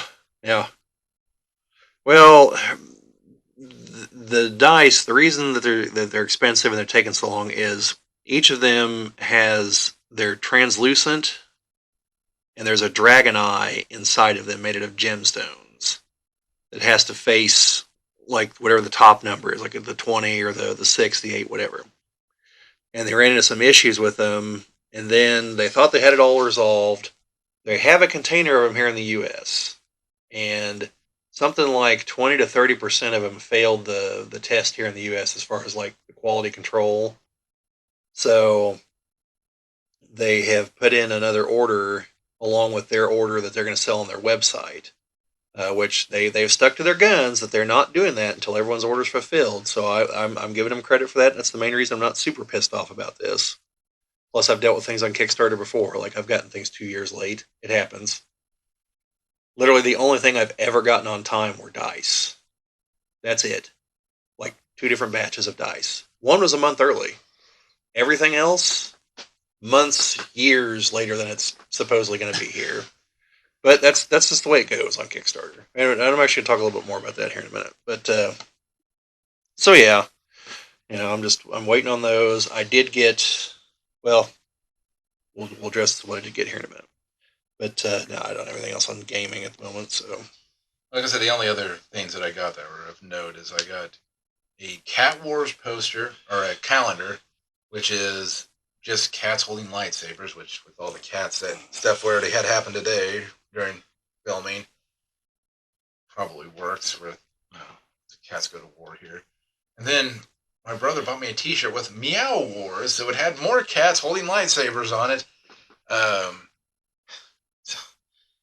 So I guess people understand that I've got a couple of cats. I got 3 cats now, and the one has fallen asleep under the camera finally. Yeah, it's right by the tripod. Yeah, so if the camera shakes a little bit, he's rolling around into it, so he's finally calmed down a little bit. But no, it's mostly that, and mostly getting stuff for the kids for Christmas and getting them all taken care of and happy and enjoying it. I don't really care too much about getting... I mean, I like getting gifts, but at the same time, I'm like, I don't really need it. For me now, it's passing it on to other people and getting them what they want. And, yeah. So. Yeah. Well, I'd say about the only other things I got were money, primarily. Dinero. And like I said, I've got a BattleTech book, which has a whole story there, very briefly. I'm the one that had to order it. So, because my parents are like internet illiterate. And they're like, well, we want something to put under the tree because we're mainly just going to give you cash. And I was like, all right, fine. and so I just ordered a book off Amazon. It's a BattleTech book. Well, that's what I did with the power adapter here. Parents like just order something for you, and then Yeah, it's not the first time I've had to do this. So, but yeah, I think that's about all we got for gaming. So on to streaming. Watched Rebel Moon the other day, which is getting some talk on here on YouTube. Seen a lot of unkind reviews for it. I thought it was okay, mainly because I know it's part one of two. Because it ends like it seems to be a natural end point, but it's definitely not an end point for the story. Like for this chunk of the story, okay, but obviously there's more to tell.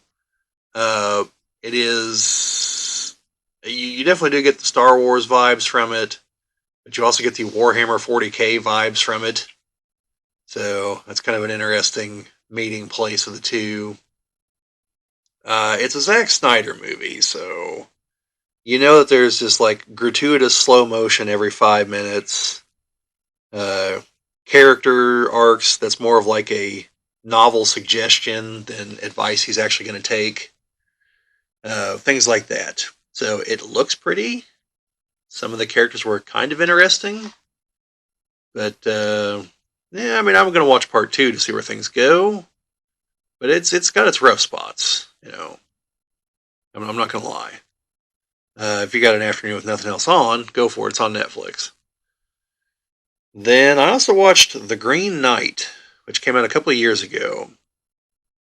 And this is like a weird, whacked out version of a tale about Gawain, who from Arthurian legend is Arthur's nephew. And it's about him going off and facing the Green Knight, who in this is a tree person of some kind. And yeah, weird movie, like top to bottom weird. Like I don't know, like I'm not a big student of Arthurian legend. Most of what I know comes from the movie Excalibur, the live action one. Assuming there's not a live action one, but it's the live action one from the '80s, which pretty much means it's awesome. But yeah, Patrick Stewart's in it, Liam Neeson, I believe, and Gabriel Byrne, a much younger Helen Mirren as Morgana. You know, it's got some star power to it. Well, Liam Neeson was in a better movie. Krull. Yeah, Krull. But anyway, so Gawain is, I guess he'd be Morgana's son, because as far as I know, Morgana's Arthur's only sister. Even though I could have sworn like she was evil, and that like Mordred was her son. Although I think Mordred was like her son with Arthur. It's weird. I don't know how accurate Excalibur was. I'm basing all this on that. So Gawain, he's not one of the Knights of the Round Table because he's much younger, and so it shows him like Arthur's like, hey, why don't you come up here and sit next to me here on this fine Christmas day? Because Arthur doesn't have any kids, so the crown will pass to Gawain if something happens to Arthur, because he's the nearest male relative. And he's like, well, tell me of your deeds and, you know, of you. And he's like, well, there's nothing really to tell. Like, I've not gone on any great quests, not fought in any wars. And then the Green Knight shows up and he's like, oh, Arthur, like, I challenge you to a game of sorts. He's like, I want, you know, you or your representative or whatever. I'll give you a clean shot on me. Hit me however you wish. But 1 year from now, you have to come find me to receive the same blow in return. And so he's like, all right, Gawain. So Gawain's like, and he hands him Excalibur. And he decapitates the Green Knight. Because he's thinking, well, he's dead. I'm not going to have to take a hit, right? Then the Green Knight stands up and picks up his head and is like, I'll see you in a year, and walks out. And he leaves his like big battle axe behind because that was part of the deal. And so Gawain spends the next year with constant reminders that he's basically going to go to die. And so that's like about the first third of the movie. Then he goes off on his weird quest, which at one point he might have been on psychedelic mushrooms. I'm not entirely certain. Sees some giants, sees a woman who's dead, finds her head in the lake, and finds her body in the cabin. Gets attacked by some kids on this battlefield, which one of them was is in the Eternals movie, the one that could control people. You know what I'm talking about? I can't think of his name. It starts with a D, but I can't think of his name. His character's name starts with a D. Well, anyway, that actor, he's one of them, and so like Dwayne gets like hijacked by them, and then they steal all his stuff. And I must have fallen asleep at some point because like next thing I knew, he had all his stuff back. So I don't know. I must have missed something there. But yeah, so like he goes on the quest, and like he gets to the castle towards the end, and the lords are like, "Oh, well, we found you out in the woods, and you know, like I'll make you a deal. I'm going to go out and hunt, and anything I get out there, I'll give to you. But in exchange, you have to give to me anything you receive in here in the castle, where his wife is." And so his wife kind of puts the moves on him, and then the Lord kind of puts the moves on him, and it's just like, So he has to give that back to the guy. yeah, it's like weird stuff happened right there. Like, and finally he tells him, it's like, I'm sorry, like I just don't go that way. And he's like, all right, I understand. And so they leave. Then he goes to face off against the Green Knight, and he's like getting into a position so he can like lop his head off. And he goes to swing, and then he flinches, and he's like, "Why do you run away? Like I didn't run away from your strike." And he's like, "Yeah, but it wasn't going to kill you." And so finally, he's like, "Are you ready?" And he's like, "No, I'm not ready. No one could ever be ready for this." And runs off. And you see like the rest of his life, like he takes over as king once Arthur dies. And for some reason, Arthur must have been a Jedi because his body just disappears once he dies, as he becomes one with the Force, I guess. And then, so he becomes king, and like the kingdom kind of falls apart. And he's riding through the castle at one point, and someone throws a piece of cow shit at him and hits him right in the face. And then it comes down to like invaders are getting ready to storm the hall there, and he sends the women out. Prior to him going to the Green Knight, the lady at the castle gave him this sash that she said would protect him from a mortal blow. And so you see him as he's going through his time, he never takes it off. And finally, once the invaders are getting ready to come in, he takes it off, and his head just falls right off. So, but then he's back with the Green Knight, and he was basically seeing what his life was going to be if he chickened out here. And so he tells him like, "Okay, I'm ready." And the Green Knight's like, they say something back and forth, and he's like, "All right, well, off with your head." And I think it's a play on words, as in off with you while you still have your head, not I'm going to chop your head off, because the movie stops right there. Yeah. So, and then you see a scene like in the middle of the credits, someone that's obviously Gawain's daughter picking up the crown. So I'm assuming it's supposed to be that it was all to teach him a lesson of what it means to really be a knight, and this is what's going to happen if you're a coward. Face your fate, and he's like, "Okay, you passed the test. I'm not going to kill you," and then goes off and lives his life. So a weird movie, very bizarre, but definitely worth a watch in my opinion. Then let's see. I also watched this movie called Saltburn. It's a British movie, or it's in England anyway. Also has that same guy I just tried to explain who he was from the Eternals. He's the main guy in this. And the guy that played Loki in Loki season 1, that was like the one in like the comic accurate costume, he's in it. And a few other people, I recognize some other people. And basically the main guy, he's a kid at Oxford and gets in with this popular guy and goes over summer vacation back to his like palatial estate that his family owns, which is called Saltburn, which was the name of the title of the movie. And it's basically just a bunch of like drugs, sex, and debauchery for quite a while. And then like the guy that he's in with dies. And then the dad tries to convince him to leave and ultimately pays him off to leave. Is that the guy that you're referring to? Yeah, Barry, was that Keegan? Yeah, played Droog. Yeah, and so there's major spoilers here. So it turns out like he like set all these people up and is killing them one by one to get in good with the mom to have her sign over everything to him, and then he kills her, and so he gets everything in the end. And just fair warning, if you watch this, like I said, a lot of sex and stuff going on. And in the end, once he's won, he just like strolls naked through the castle for like 5 minutes while something's playing in the background. And yeah, so it was an odd movie. Definitely, I guess if you despise rich people and their indifference towards things, like sure, I guess these people all kind of had it coming, but like weird. I saw the trailer for it and thought it looked okay. It's probably worth a watch, but just know what you're getting yourself into. That's when you first said that. It made me think of Superman Returns with Lex Luthor getting the Yeah, yeah, kind of like that. give me the best moment. I'm like, you know what Lex had to do to. Yeah, Well, I mean, I guess you're in that bank. yeah. Then the only other thing is, as I mentioned, I've been watching Deep Space Nine. I'm all the way through season one. I watched most of it whenever it was on TV, but I know here, Deep Space Nine. I didn't know this at the time, but it went like straight to local syndication.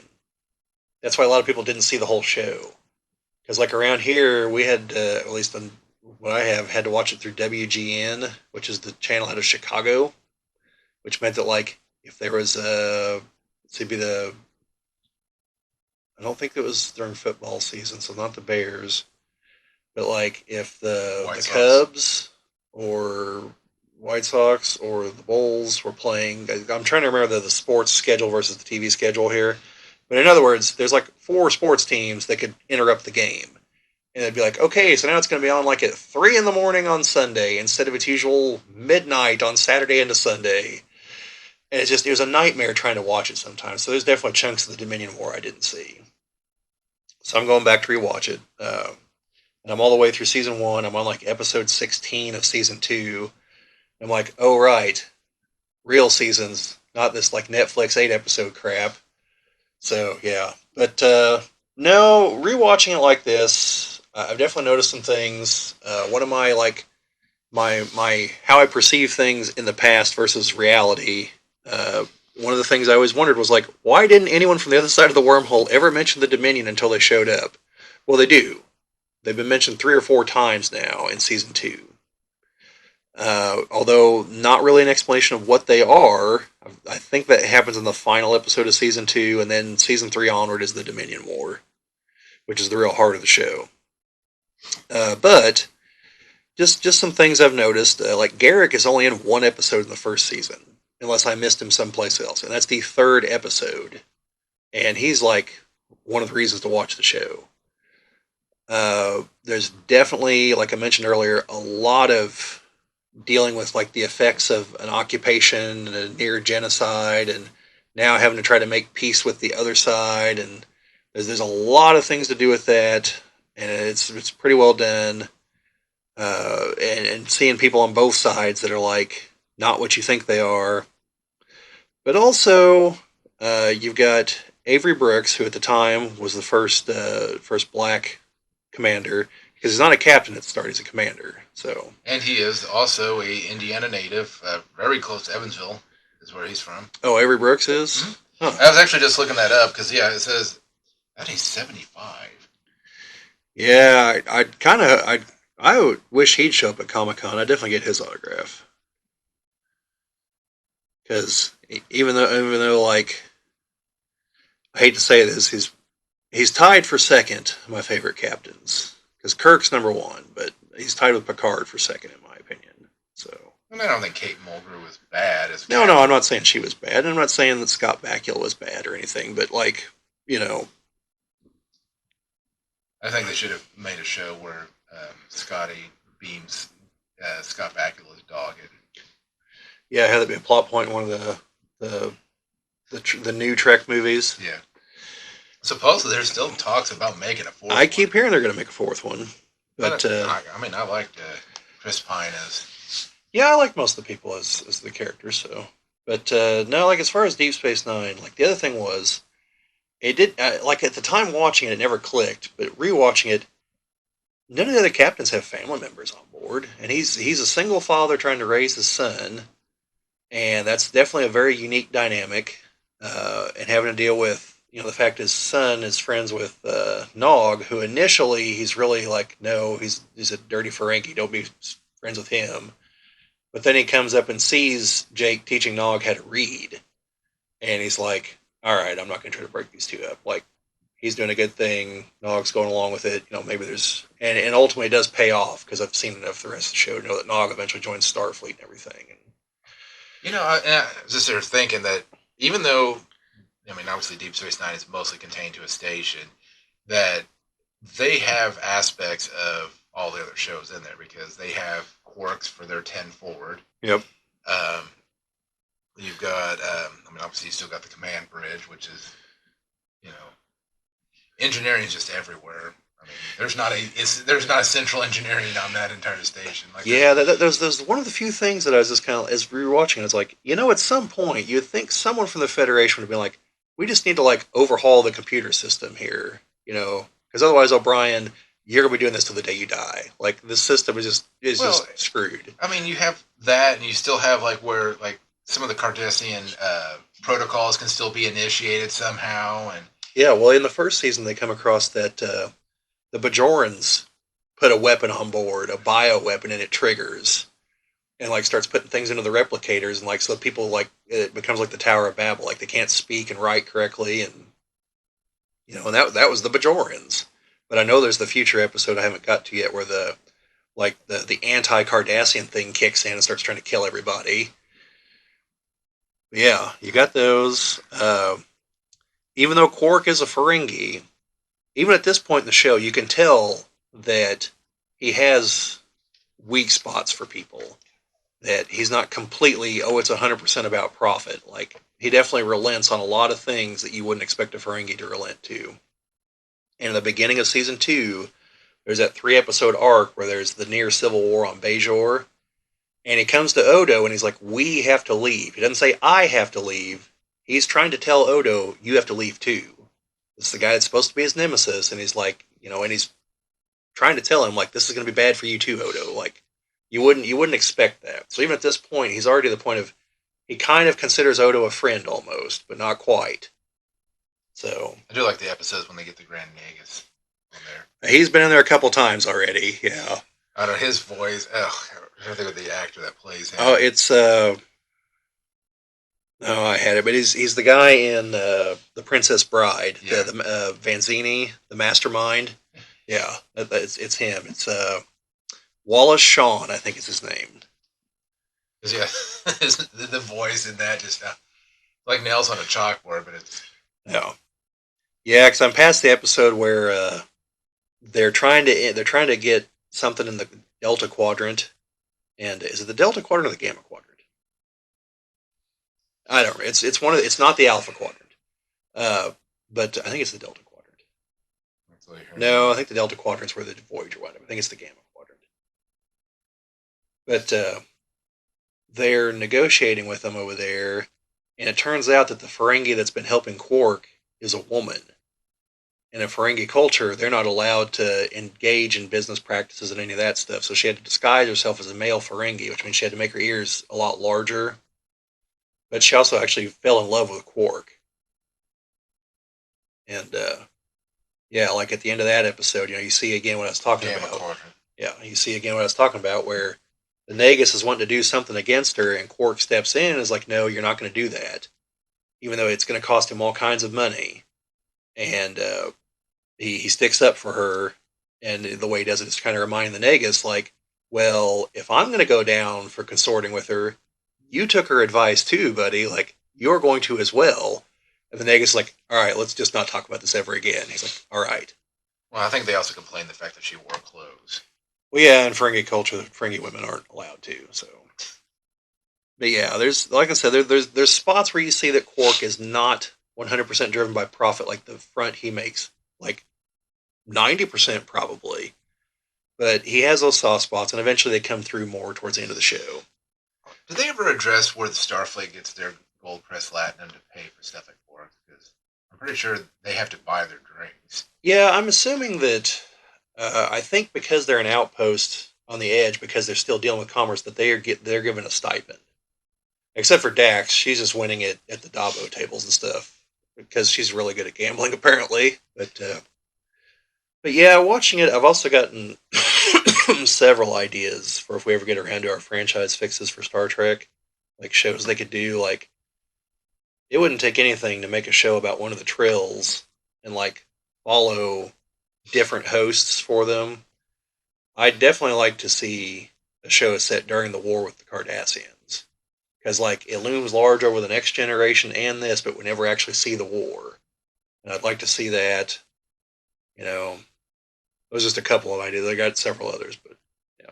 And then of course there's the thing I asked you about real early on. You see the transporters used to move gold press latinum, and it shouldn't be able to because if the replicator can't replicate it, the transporter shouldn't be able to reassemble it either. Because the transporter is just a replicator. Right. So that's definitely a thing there. So something to consider on that. Makes me wonder though what they actually have to feed into the replicator to make it. Well, like Because it would have to be some sort of, I mean, raw components to be able to recreate. yeah, I mean it's base. It could just be hydrogen, you know. But like they're on Deep Space Nine or even on the Enterprise, whenever they get a drink, it comes with a container. Well, I'm sure the container just gets fed right back into the system, you know, chewed up at the molecular level, and then probably, Well, if I had to guess, I would say that's where the toilets all lead. well, they mentioned that on Enterprise is that yeah, this is pretty much all waste, and they're like all waste, and they're like, yeah, you know, it still tastes pretty damn good. Yeah, although I do notice that there have been a few points in the episodes where they've emphasized uh, that real food does taste a little bit different than replicated food. So Well, I mean, Scotty can taste the difference between synthahol and that was the other thing I noticed is almost everyone's drinking synthahol. They point that out, and I would think that Quark would have like the good stuff. Well, I'm sure he does. yeah. But you know, no one's busted out the Romulan ale yet, though. That's illegal. Surprised Cisco doesn't drink that once he brings the Romulans into the war. Because you remember how he accomplished that feat, right? Yeah. Yeah, all it cost to bring him into the war was the life of a Romulan senator, a criminal, and Cisco's self-image. As Garrick said, a bargain. Yeah, that's the one thing I did like about Deep Space Nine. Is I said there was, well, you're out there in the middle of nowhere. You don't have the. Yeah, it requires some moral flexibility occasionally. Yeah, well, that was another thing. Is like in the first episode, like Cisco's pissed off at Picard. You know he blames him for his wife's death because she died there at Wolf 359. Yeah. And but by the end of the episode, I don't think he was as pissed off at him because he sees him again, and that's when he tells him like, "No, I want to stay." And he doesn't apologize or anything, but like I can tell that like I think he's moved past it a little bit. So, but that was one other thing is the I know it comes up, but like they don't, for the most part, they don't treat the Bajoran religion as if it's like some hokey old superstition. Like most of the characters treat it like these people believe these things. Plus, there's the actual prophets in the wormhole. But like, they're not like, oh, you need to stop believing these things. Like, come join us in the Federation in our atheist, utopia. It's like, no, these are deeply held beliefs. These people, we need to respect them. So I think that's a bit of a departure from some of the other Trek shows occasionally. So I mean, you haven't gotten to the Mirror First one no, that's a lot deeper into the series. So where for some reason Kira is part of the Terran Empire. yeah, I don't know about that. I only have vague recollections of those episodes. So You have that, and you still haven't got Worf on. no, Worf's not here yet. I don't remember if he shows up in season 3 or 4. But And I think it's about the time that the Next Generation stopped filming. They're like, "Hey, you want to be on this show too?" yeah, You're a popular character. yeah, but it's definitely a good show. If you folks haven't seen it, you should definitely watch it. That's all I got on streaming there, Jim.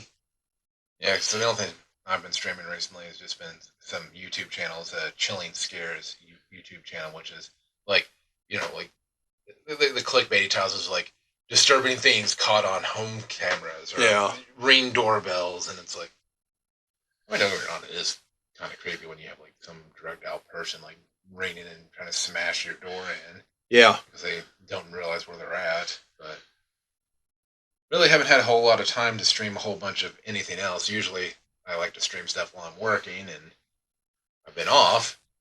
So, like today, I would have been normally working today, but I'm off. So, till the new year. Yeah.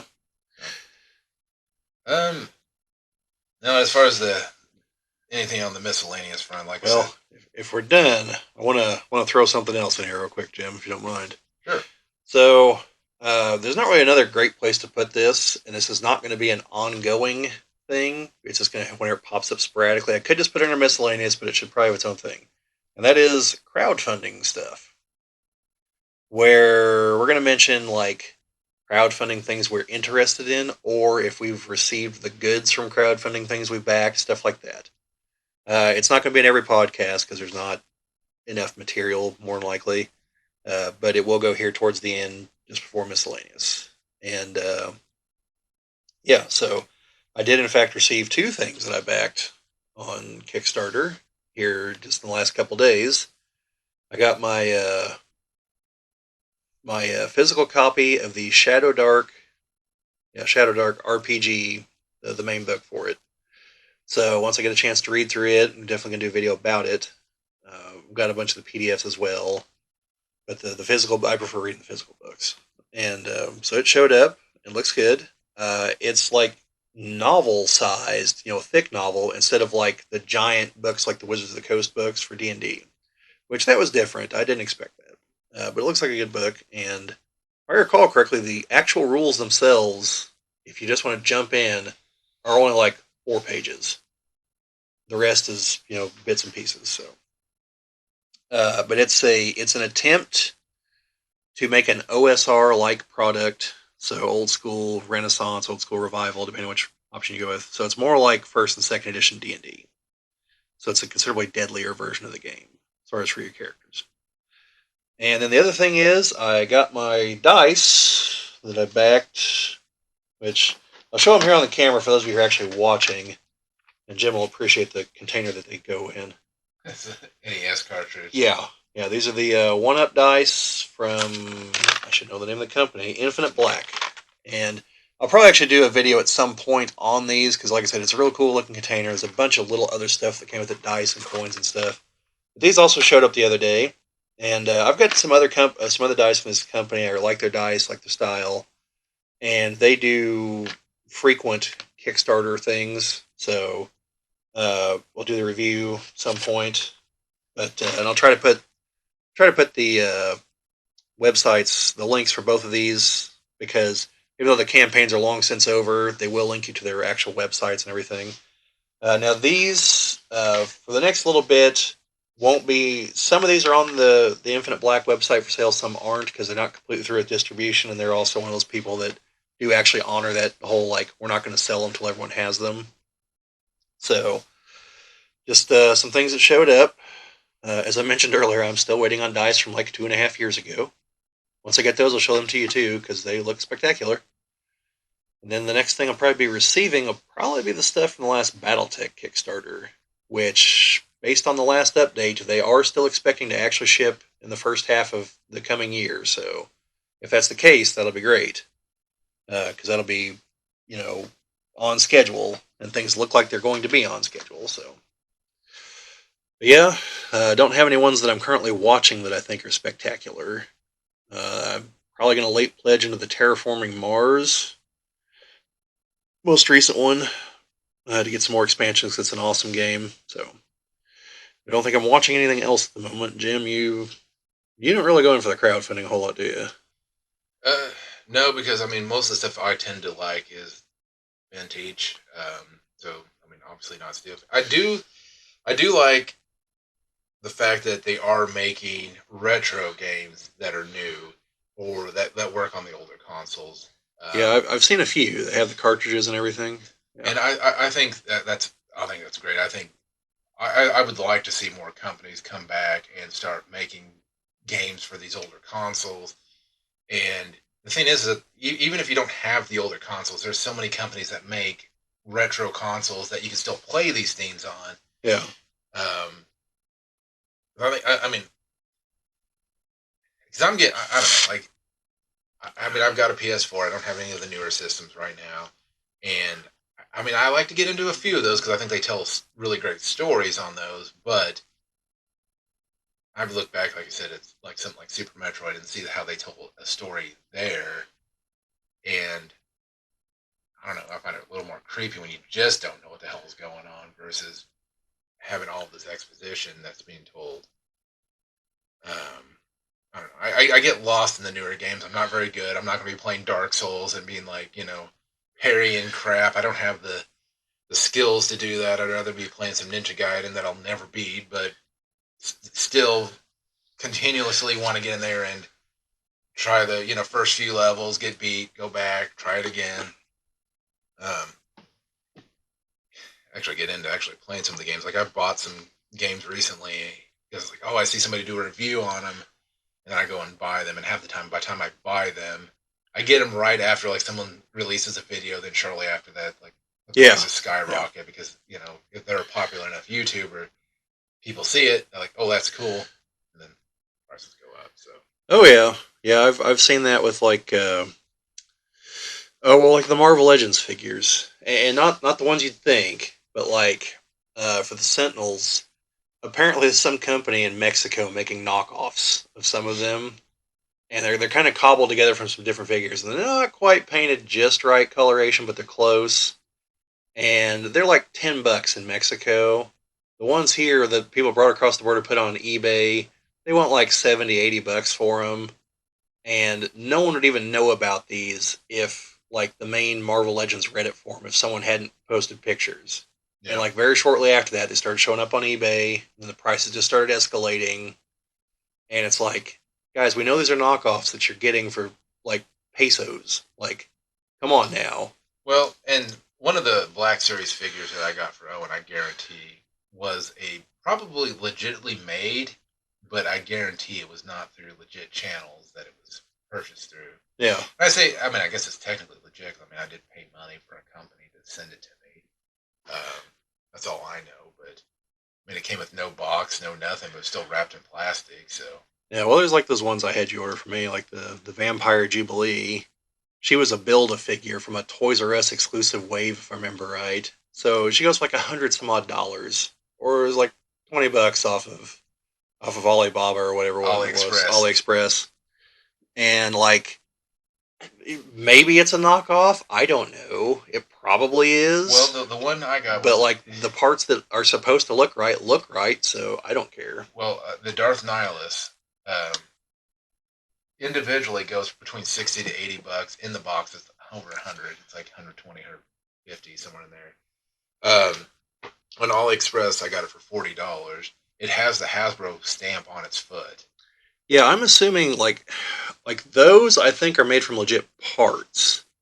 I just don't know if they're made from the legit parts that go into the Darth Nihilus figure or in the Jubilee figure. They could be parts from another figure that just look right and they've been Frankenstein together. Maybe. So, Which I mean, I get like Darth Nihilus. I think at least on the stamp on the foot had 2013. well, I was looking through some of the Black Series figures because, like, well, I've got a few of them. Like, I don't want a whole lot of them. Like, I would like a Darth Vader figure. And I got to looking through there on Amazon. And there's probably 10 different Darth Vader figures. And most of them look the same to me. I'm sure there's some cosmetic differences I'm missing. But like one will just randomly be like $70, one will be like $20, and I'm looking at them like these are the same figures near as I can tell. Like I don't see a difference. Why would I pay the $70? And so I expect at some point that they will come back to some of the KOTOR 2 figures. So because I know, like I said, there's the Revan. Uh, so yeah, I expect them to come back to them because the Vice Admiral Holdo figures aren't going to be winning anyone over. That's why they're at Ollie's. So Well, and it's like, oh, and he only pretty much collects Imperials. Now he does. He did collect a few of the, like he has the Han Solo and the was the Mudbane or Cad Bane. no. Well, that was Cad Bane's the one he just got. No, uh, no, the one Han Solo he has is when he was on. I don't think whatever the mud planet was. Oh, I know where you're talking about. Because that's when he was in his. Yeah, it's in the trooper outfit. Yeah, he's got that one. He's also got the Bill Burr when he was in his uniform or whatever. Yeah. Again, it's Imperial. I think he only has I think two good guys, and that I think he has Obi-Wan, and he has my gosh, why did my brain just go blank on it? Luke. No, Mon Calamari. My gosh, why? Admiral Akbar. Yeah, Admiral Akbar. I don't know why my brain just like farted on me there. That's all right. All the ones I have are all villains. Like I only have like 4, but they're all villains. And well, I mean, Admiral Akbar, Raditz, those I would get because, well, they're decent people. I like Raditz is probably the greatest Mon Calamari ever to live. Akbar's just trailing in his footsteps with "It's a trap." Yeah. You get some Admiral Akbaros. Your taste buds can't repel a flavor of this magnitude. Oh gosh, yeah. But, no, I guess yeah, most of his are the Imperial. You know, he's got like K2SO, but I mean, it's just an Imperial security droid. I mean, it still works. Yeah, I think I've seen people use parts from him on Marvel Legends figures because there's an X-Men character, Jian, I think is her name. Karma, I think is her code name. She's got a cybernetic leg, and she doesn't have a dedicated figure. They just made a figure of Danny Moonstar, but gave her different heads to turn into the other characters. Well, that's okay, but like she's got a cybernetic leg and the others don't, so the figure doesn't have a cybernetic leg. So I know I've seen people, they've taken a leg from one of the droids. I don't know if it's that one or a security droid or something, but they've done it and like at the thigh, replaced it on down. Well, the problem with K2SO is he's extremely tall and lanky. Yeah, that's what I said. I'm not sure it's him. It might be this security droid of some kind. But like I said, I've seen it done, and because of the Black Series, the Marvel Legends, and the G.I. Joe classified figures are all basically the same body types, you can intermix the parts. So, because like I think I mentioned before, that's what I did for one of the X-Men villains, one of the Marauders. No, not Marauders. Are they Marauders? Who the hell are they? You're talking about the ones from the Wolverine. Yeah, they're not Marauders. It'll come to me here in a minute. They're all cyborgs, and so there's one of them, Skullbuster, comes with a second head for I think it's either Reese or McCone, because their bodies kind of look the same, but his body looks a hell of a lot more like Gung Ho's body. And so I just bought a Gung Ho figure and popped the head off and put that one on there, and so now I've got 2 of them. Reavers, that's what they're called, the Reavers. Yeah, and I've seen the people they call it kit bashing is what they call it, cobble together other figures like that. And then there's some people that also buy like the Marvel Selects figures. They're a little bit bigger scale, but that works for characters like Apocalypse or the Abomination or Titanium Man, where they're still basically in scale with the Marvel Legends figures, even though they're the larger scale because they're larger characters. So, no, the real nightmare is trying to include any of McFarlane's figures because he has to be different. His figures are 7-inch scale, not 6-inch scale. Yeah, no, he did that crap with the Spawn figures back in the day too, and it's just like, why, Todd? Why? Like, I get it. Like, you're a creative guy. You think you got these things figured out, but some of these things you don't. People would buy your figures if they were in the same scale. You're sitting there like, oh, mine have to be special to make them stand out. It's like, no. if you make them in scale, people will want them so that they'll have both comic companies in scale because he makes the DC figures. Mm. So, although I think there are actually 6-inch scale DC figures, but they're only for the Batman TV show from the 60s, which has now been expanded into the comics. There's more characters, but it's like, okay, so I can get Adam West in scale with my Marvel Legends figures, but not Henry Cavill. That's how this is going to work? Okay. Let's buy Hyperion instead. Although the Power Princess figure is one of the best Wonder Woman figures I've ever seen.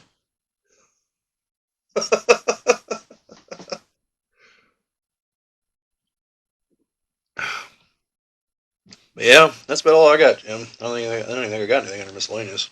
Well, the one thing I was talking about earlier that I'd like to maybe focus on some point is getting more into the Lord of the Rings stuff, talking about some of that stuff, stuff where they could go with some of the movies. I mean, there's what 4 ages in total in all of the. Because the fourth age is at the end of Sauron. The fourth age is after Sauron's dead. That's the end of the third age. So there's 4 ages, and I mean you've got the Morgoth. You've got all of that, all of his reign. You've got the rise and fall of Numenor that you could do. Which, I mean, yes, you'd be bringing Sauron back. Hell, you can have the first battle with with Sauron. The one that where he's taken prisoner to Numenor. Yeah. At the end. You, yeah, like I said, the whole thing with the Cimmerils. I think you could have you know, and then then maybe even talk about what could they have done as stories afterwards. I mean, I know that there were some things documented out for the plans afterwards, but what other things could have came up? One of the interesting ones that I saw was that the Blue Wizards supposedly they started cults over in the East. Did you see the thing I sent you on that? No, this is just something I saw on my own. Oh, because that's what an article I came across was talking about was that Tolkien he never actually had an end that he penned anywhere for them, and it was still but he said in an interview or something that he imagined that they met with some kind of failure, not quite like Saruman, but that ultimately failed somehow in their endeavors, and that they probably started up, cults, mysticism kind of stuff somewhere else. Right. So that would definitely be something to. Because at least from some of the stuff I've watched, there was talks about it could have been that Sauron got rid of them at some point, or that they worshipped Sauron at some point, or that they started their own cults and that they could become the big bads going forward. Because I mean, magic users.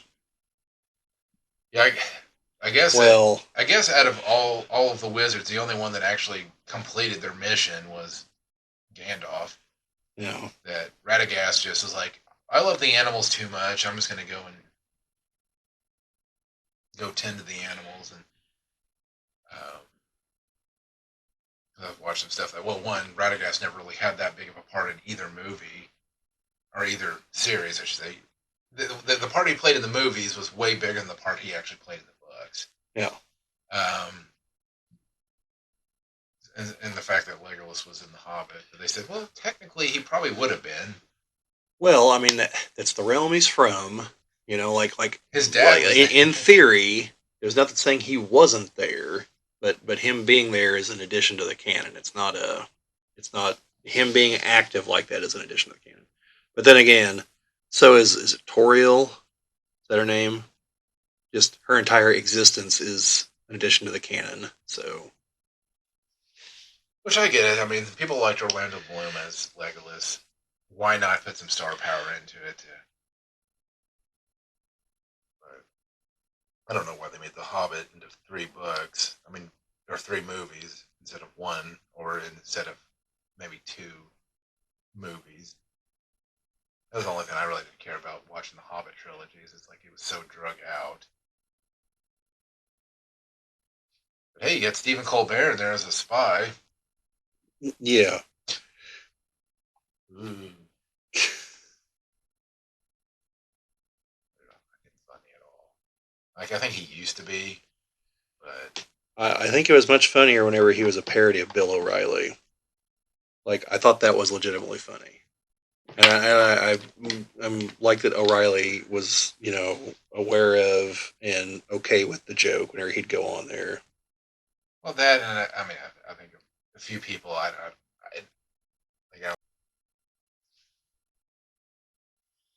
well, we had some technical difficulties there where we actually ran out of space on my camera to record. Luckily, I was able to see the light stop blinking. So, um, whatever interesting conversation we had there and during the time before we realized, well, probably wasn't really worth repeating. Not that it was bad, just I don't know if it added any additional value to. Yeah, I think we were pretty well at the end of our train of thought there, just about. So, Because where it cut out was me talking about the Hobbit trilogy and the fact that Stephen Colbert was in there as a yeah, spy and kind of going off onto how late night talk show hosts aren't quite as funny anymore. So nothing really missed. Unless you really want us to talk about that at some point, just leave a comment down below and we can talk about the decline in late night talk shows. But I think actually that's about all that we have. So I'm pretty sure that's where we were ending. so nothing missed, nothing whatever. This is Yeah, so just so you know, that was not some random abrupt edit on my part. Like, that's literally just where the camera stopped.